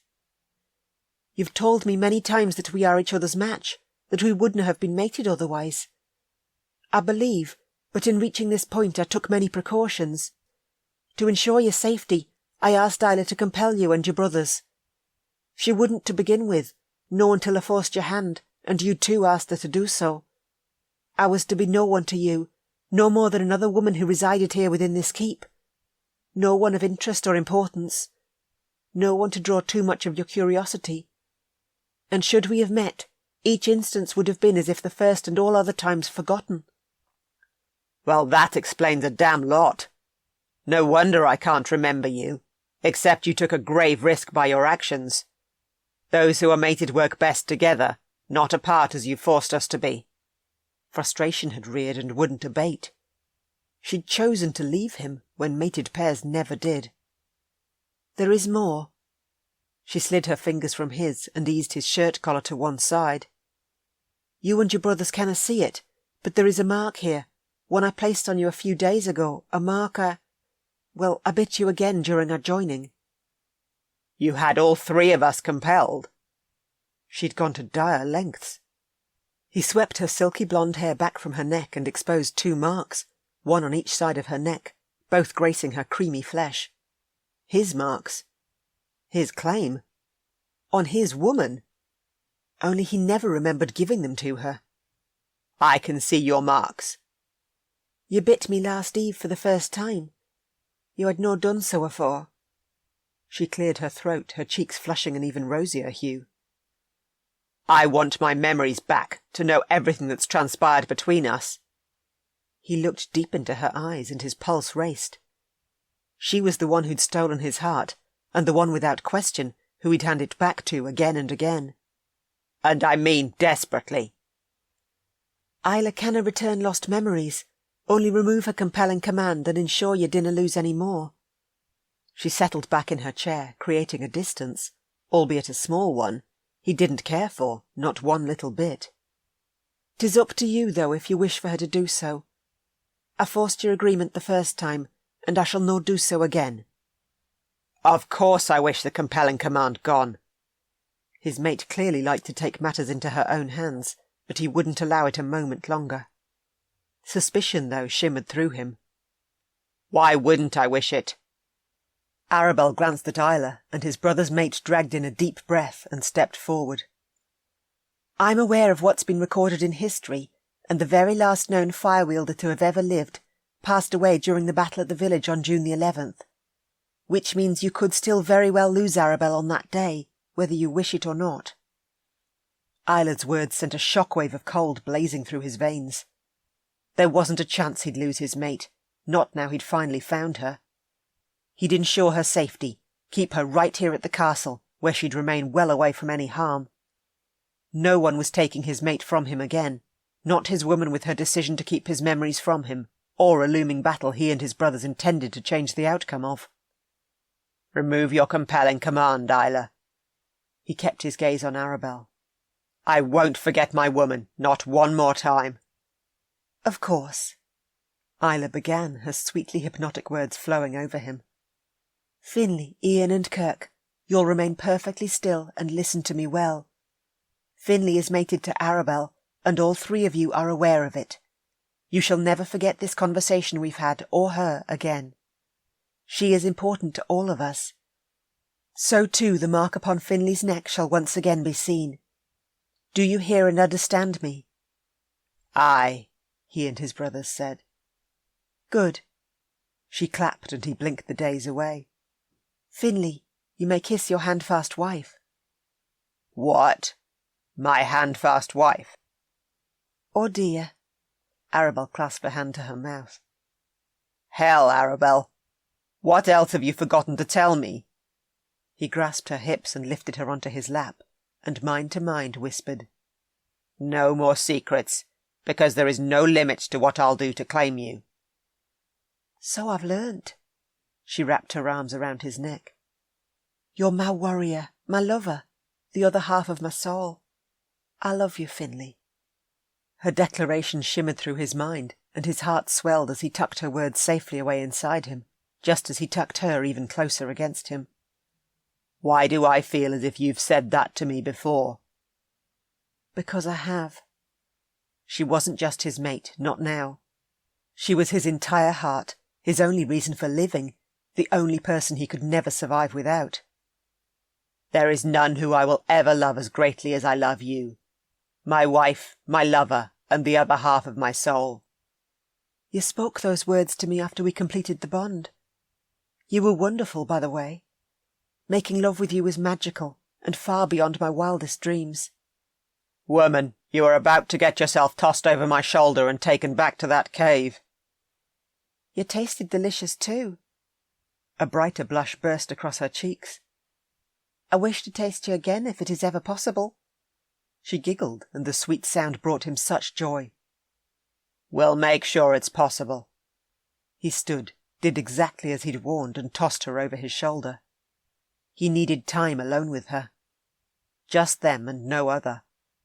He needed her, even more than he needed his next breath. Chapter 10. Arabel gasped as Finley slung her over his shoulder, and her belly thumped into his rock-hard shoulder. He bounded from the chief's solar, through the great hall, and upstairs. Your chamber. Which floor? He demanded as he raced with her. The third, the last door on the left. Her blonde hair dangled down over his firm backside, and with one hand on each of his cheeks, she stroked his tight butt in slow circles. As no lady should do, but she couldn't help herself. I'm almost certain there's a better way to carry me than this. Not when I need one hand free to fend off anyone in case you squeal. He patted her rear.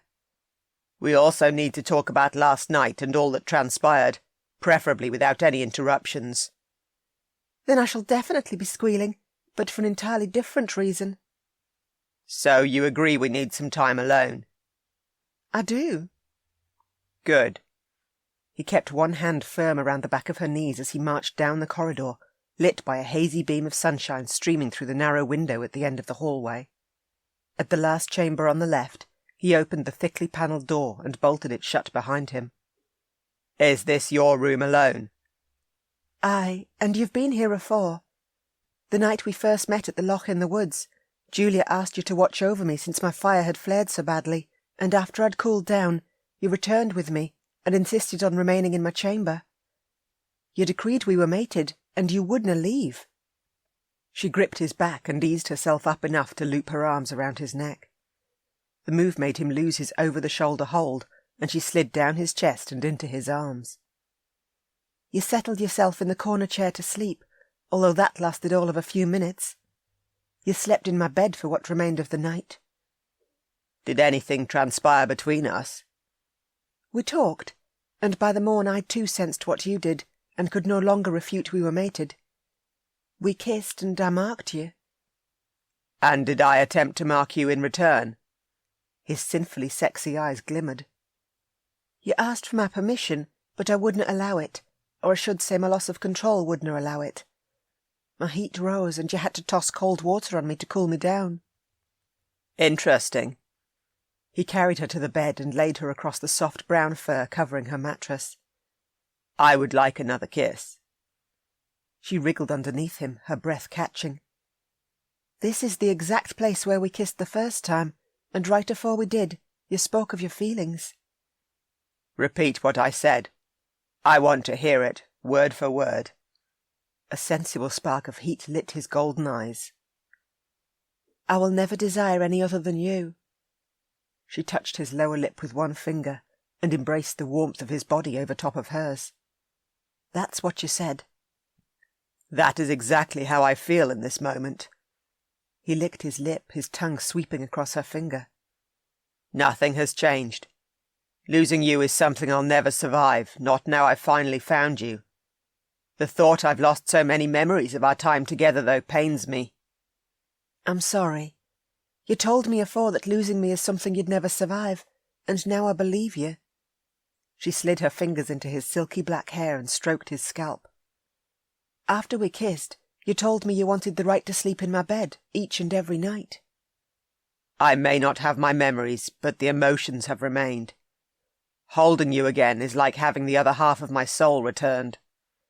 His breath whispered softly across her lips in a teasing caress she hungered for more of. Kiss me again, please.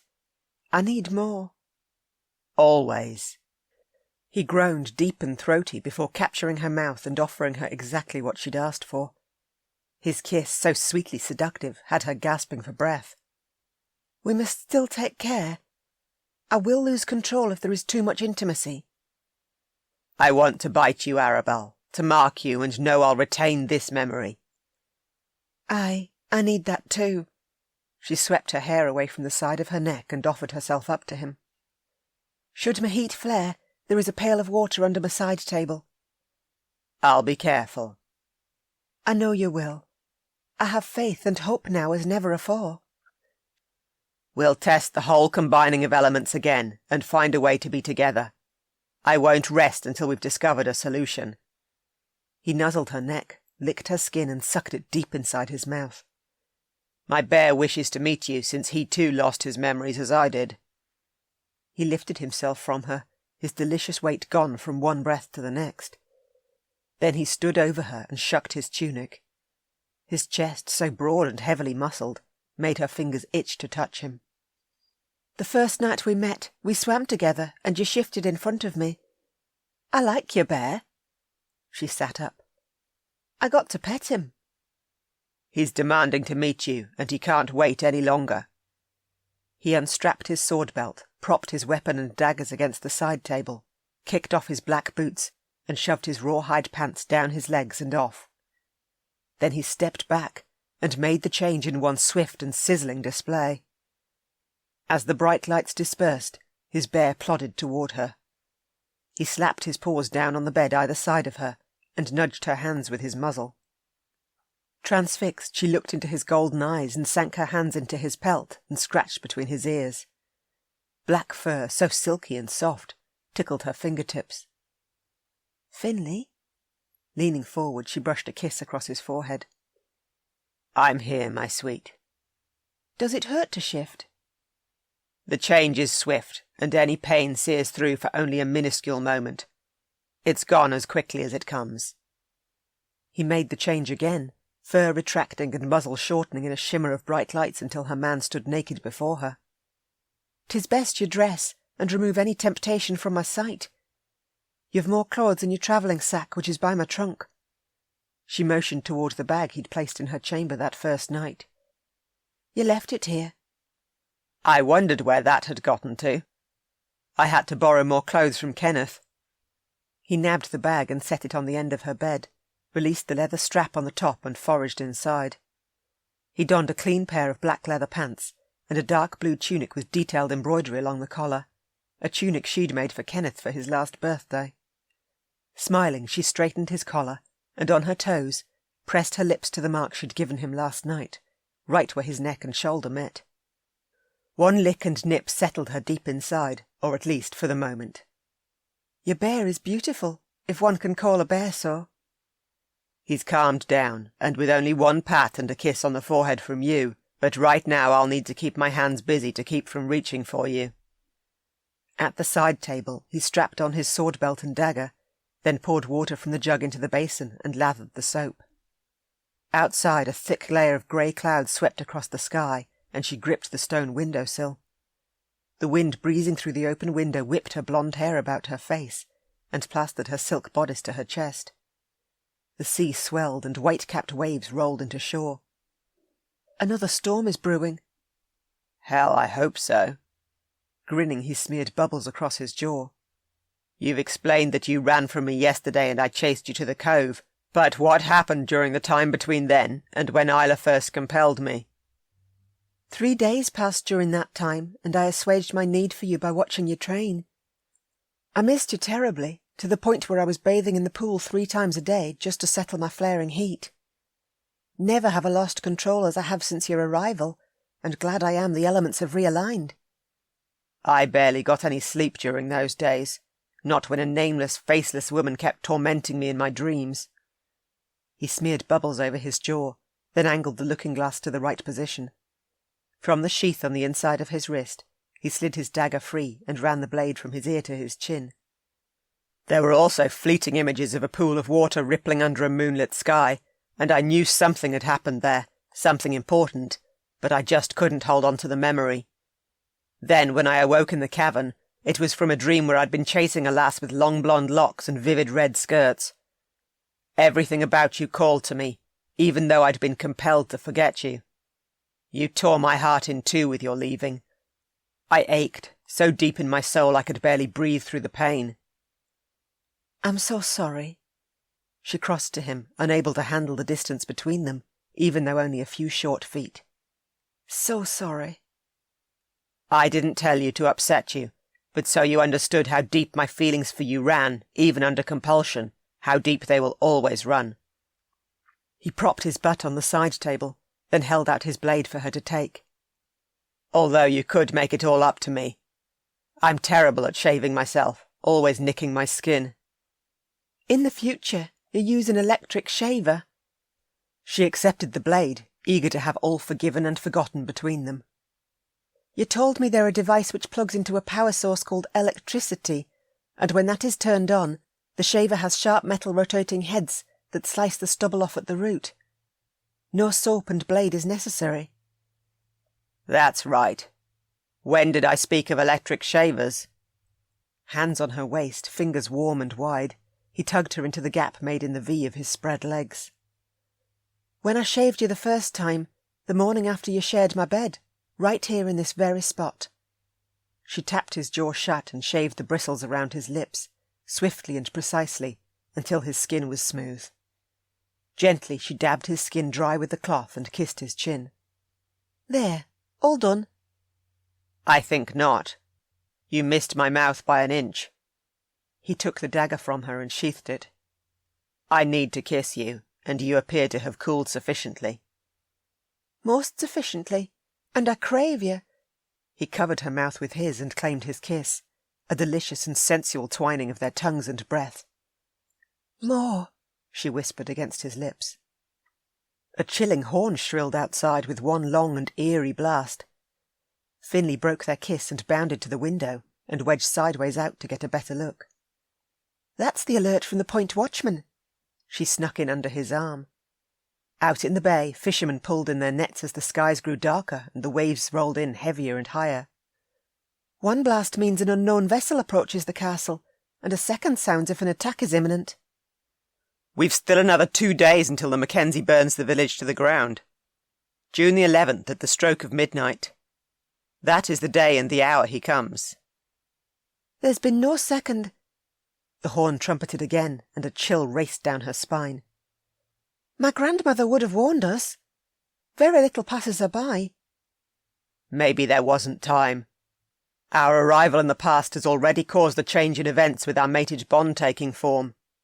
Anything is possible. He gripped her arms, his gaze intent. You're to stay here within the safety of this castle. Find Isla and remain with her. She too isn't allowed to go anywhere near the battlefield. I won't lose you. You need only worry about yourself, because if you get hurt, even one scratch, I will not be happy. I'll be careful. I promise you that. He swiped his black padded coat from his bag and flew out the door, his voice whispering through her mind. You are the reason my heart beats. Be here when I return. Finley didn't care to be parted from Arabel, not so soon after they'd been reunited, but he and his brothers had travelled through time for this very reason, to save the Fae village and their future line from extinction, to give hope to their people, both in the future and in the past. He wouldn't fail Arabel, her kin or his. Taking the steps 2 at a time, he raced downstairs and whisked outside into the swirling rush of wind. A mass of black cloud whirled and seethed overhead. Ahead, Ian and Kirk ran through the front gate, and he chased after them and caught them up at the stables. "What have you heard?" he yelled to Ian over the gale. "A guardsman has confirmed 2 galleys are sailing toward us and on course for the village." Ian grasped his shoulder.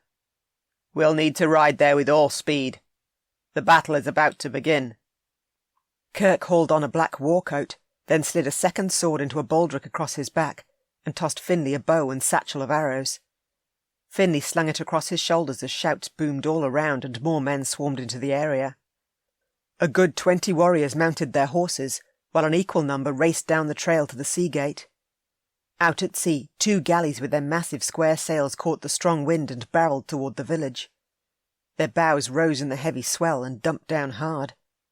So many lives to save. He wouldn't fail Arabel's people. Kenneth, Gillan's eldest son, raced out the front gate as lightning speared the skies.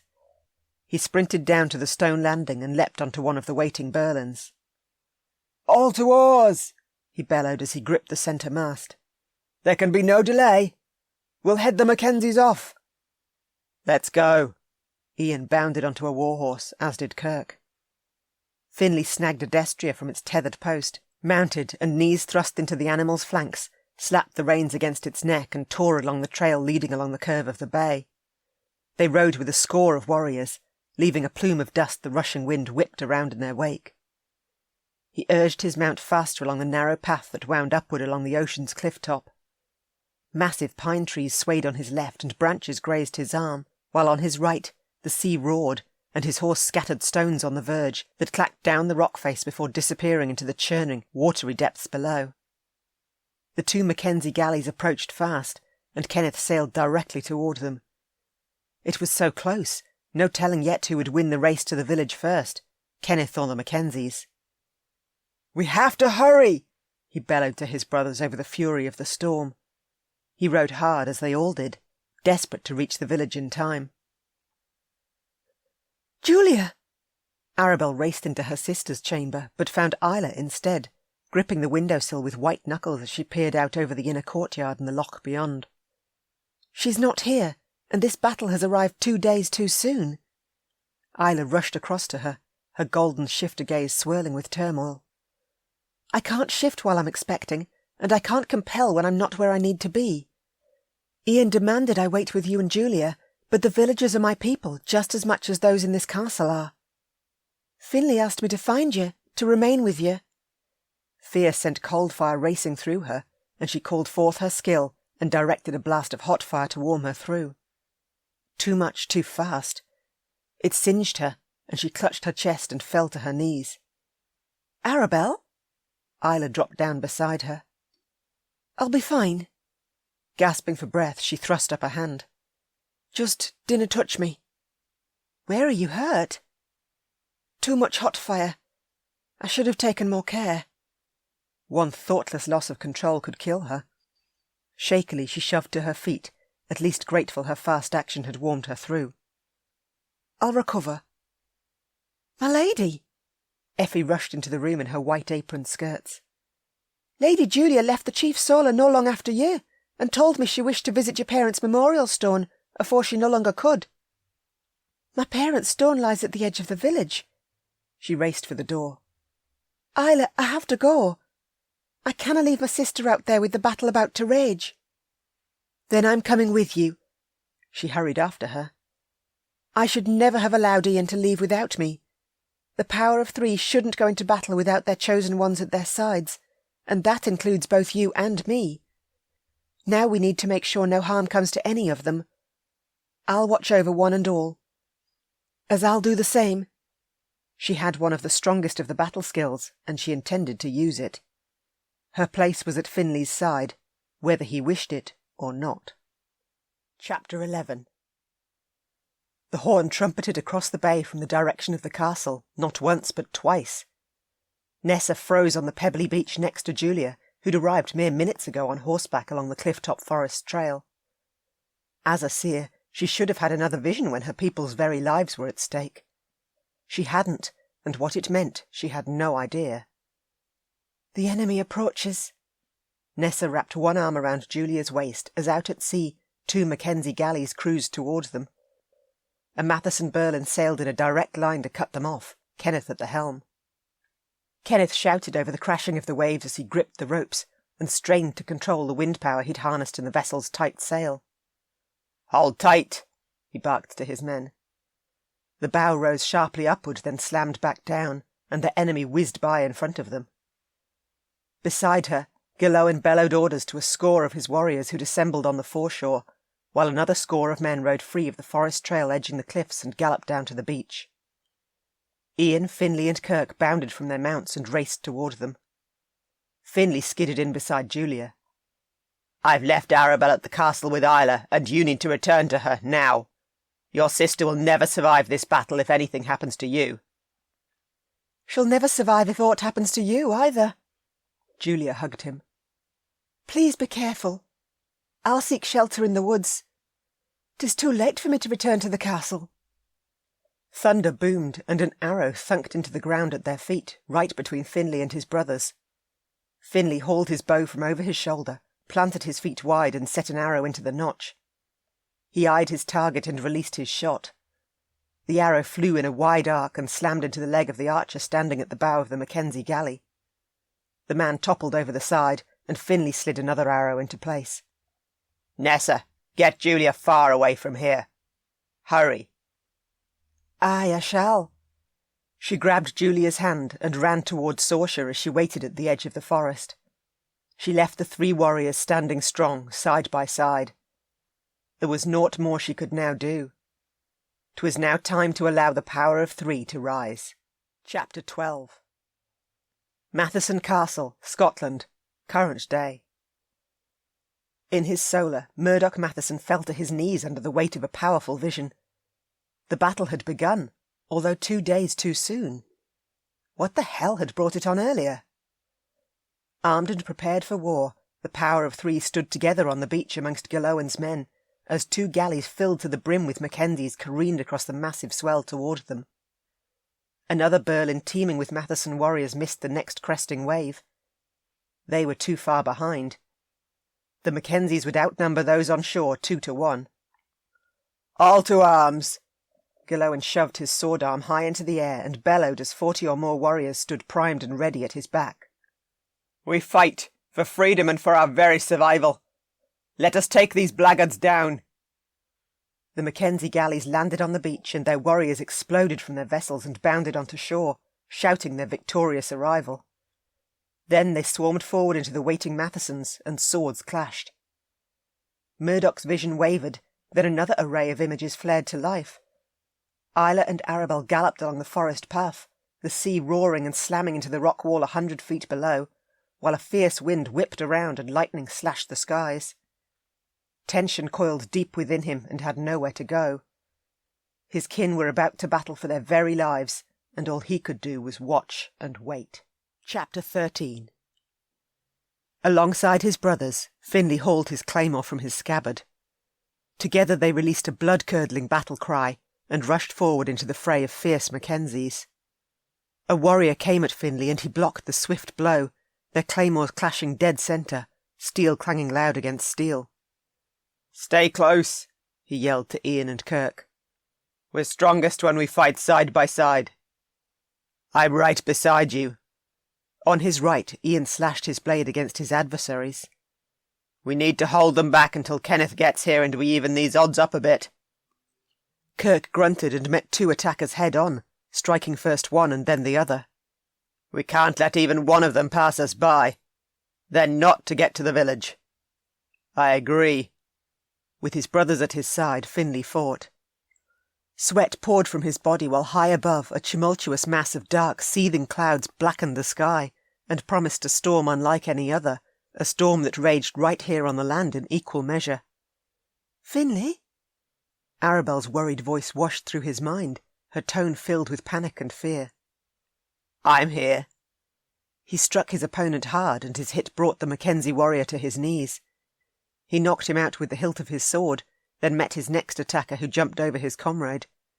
He slashed, attacked, fast and hard. "Behind you!" she screamed. "A Mackenzie has snuck around!" He spun about, and his enemy struck his ribs with his blade. Pain ricocheted through him, and he staggered back from the brutal sword blow. Damn bloodthirsty Mackenzies! They fought dirty, not meeting a man head-on. Breath ragged, he shoved to his feet and gripped his side. No blood, but his coating had been sliced open. A lucky break.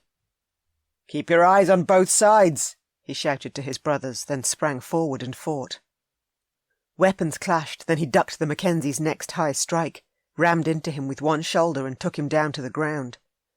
The man hit his head on a rock and knocked himself out. "I said you were no allowed to come to any harm, Finley." "How did you know a warrior had snuck? Damn it. Where are you?" He searched the cliffside trail and found her. Arabel sat atop a horse next to Isla, the forest rising high behind them. "You should never have come." "I'm your mate, and where you go, I shall go. Kenneth comes. Keep your eyes on the fight until he does." Beyond the breakers, their Matheson warriors plunged their oars into the sea and powered their vessel in. Kenneth pumped his fist into the air and ordered his men to lower the sail. They crested a large wave, cruised in, and rushed ashore and into the melee. "Stay where you're safe, Arabel. I won't lose you." "As I won't lose you." Another Mackenzie came at him, and he shoved his blade high and met the fierce blow. He and his opponent matched each other in height and breadth, although that was no equal standing for the battle lust storming through his body. This was Matheson land, and the Mackenzies wouldn't be allowed to take the villagers' lives. He struck, landing several hard blows, one after the other, then with one powerful strike of his claymore, knocked the man's sword away. The warrior grabbed his dirk, his aim on course for between Finley's eyes. He ducked the dagger as it flew, kicked the warrior's feet out from under him, then jumped back as fire rippled across the grass and licked at the Mackenzie warrior's clothing. The man bellowed and ran into the waves. "Arabel, I said to stay where you're safe." "I'm your mate, and I will fight at your side." She rushed toward him, fire flaring from her fingertips and her blonde hair streaming back from the raging winds circling them. She struck the Mackenzie battling Ian and the two fighting Kirk. All three of their enemies swatted the fire licking at their legs and sprinted into the water, just as his attacker had done. Well, it appeared he'd underestimated his woman. She wielded one of the fiercest of the battle skills, and he shouldn't have forgotten that. Still, he stepped in front of her and shielded her from any coming attacker. There wasn't a chance he'd lose her. "Step aside for a moment." She ducked out from behind him and sent another arc of fire at another Mackenzie. "Isla, get back!" Ian bellowed as he eyed Isla atop her horse. "You need me!" she yelled and rode along the warring front, her compelling voice strong. "All will cease fighting and listen to me well and true. Those warriors here from the Mackenzie clan will drop your weapons." Their enemies' swords clattered to the ground, so swiftly Finley gaped. Their women were strong. "I'll be back as soon as I've contained my mate. She's impossible sometimes." Ian slapped Finley's back, then raced toward Isla and bounded onto the back of her mount and swept the reins from her. He half bent over her, protecting her as best as he could should anything fly toward her. Still, Isla wouldn't be halted. Her compelling voice rang loud and clear, even with Ian's looming.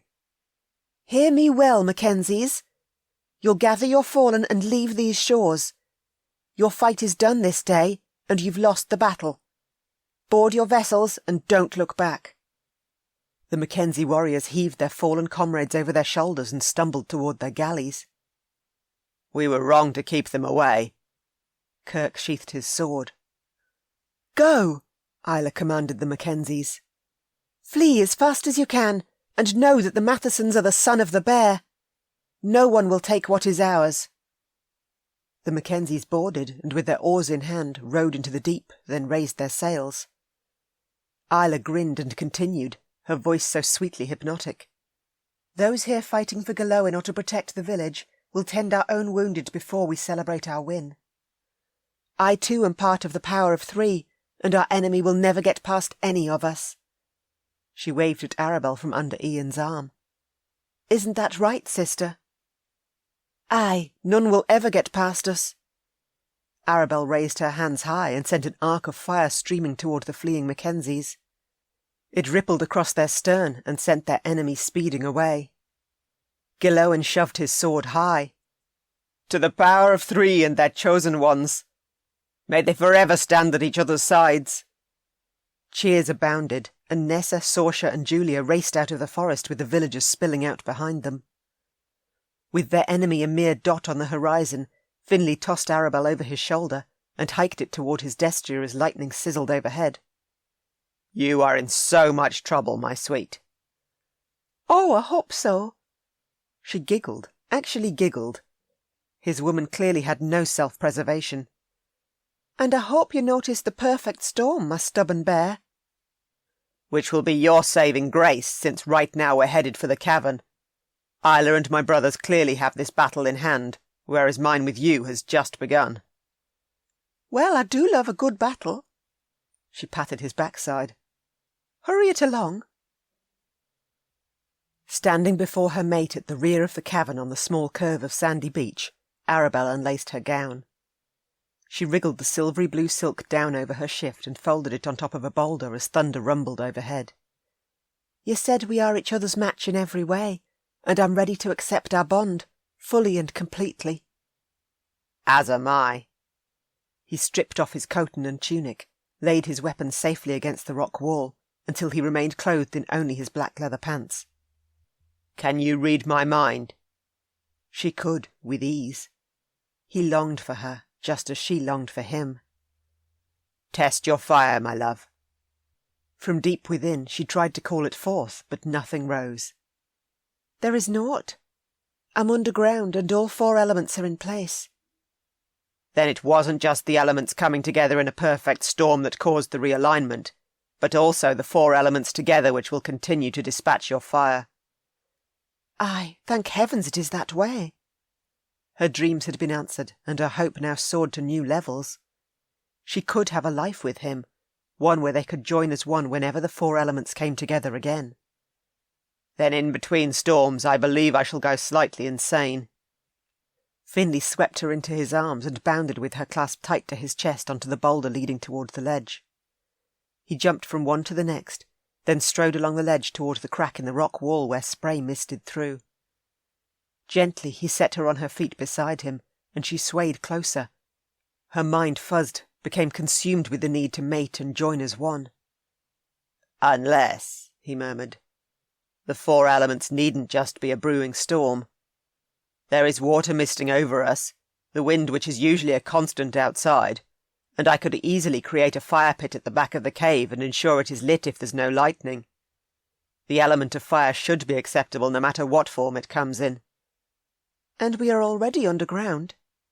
Do you think that might truly work? We'll try it out once the storm has passed, before we leave this cave. In the future, if what I hope works, we could build an underground home not far from Ivanson Castle, and ensure it holds a fireplace, a very large and comfortable shower to provide the water, and if there isn't enough wind churning outside, I'll erect a wind machine that can easily be turned on. That sounds divine. I believe I'm going to enjoy the conveniences of your future time. I'm going to ensure it, and right now you're tempting me beyond my endurance. She gripped the leather tie at the waist of his pants and pulled it free and passed it to him. This is for you, afore I lose my mind. What is... Ah. He nodded and grinned. A handfast binding. Perfect. He slipped the tie from her fingers, clasped his right hand with her right, and wrapped the thin strip of leather around both their wrists. Arabel, with all my heart and all that I am, I wish to bind us together as husband and wife, and before a year and a day passes, I'll ensure we're wed proper before our clans. He looked deep into her eyes. I have fallen in love with you each and every time we've been together. That I know to the depths of my soul, and right now I can't live another day without you at my side. You are my mate, my match in every way. I long to speak vows with you, vows you'll now remember. Then I'll begin. He lowered to his knees, caught her hands and brought them to his lips and kissed her knuckles. I, Finley Michael Matheson of Ivanson Castle, pledge my troth to Arabel of the house of Clan Matheson. With this handfast I take her as my wife for the next year and a day, and as my mate for all time. He tightened his grip on her hand. You'll be mine in every single way. She sank to her knees, her fingers twined with his. I, Arabel of the house of Clan Matheson, pledge my troth to Finley Michael Matheson. With this handfast I take him as my husband for the next year and a day, and as my mate for all time. She stared at the leather bound around their wrists and smiled as she raised her gaze to his. Now we seal the vows with a kiss. We did so the first time. Are you sure?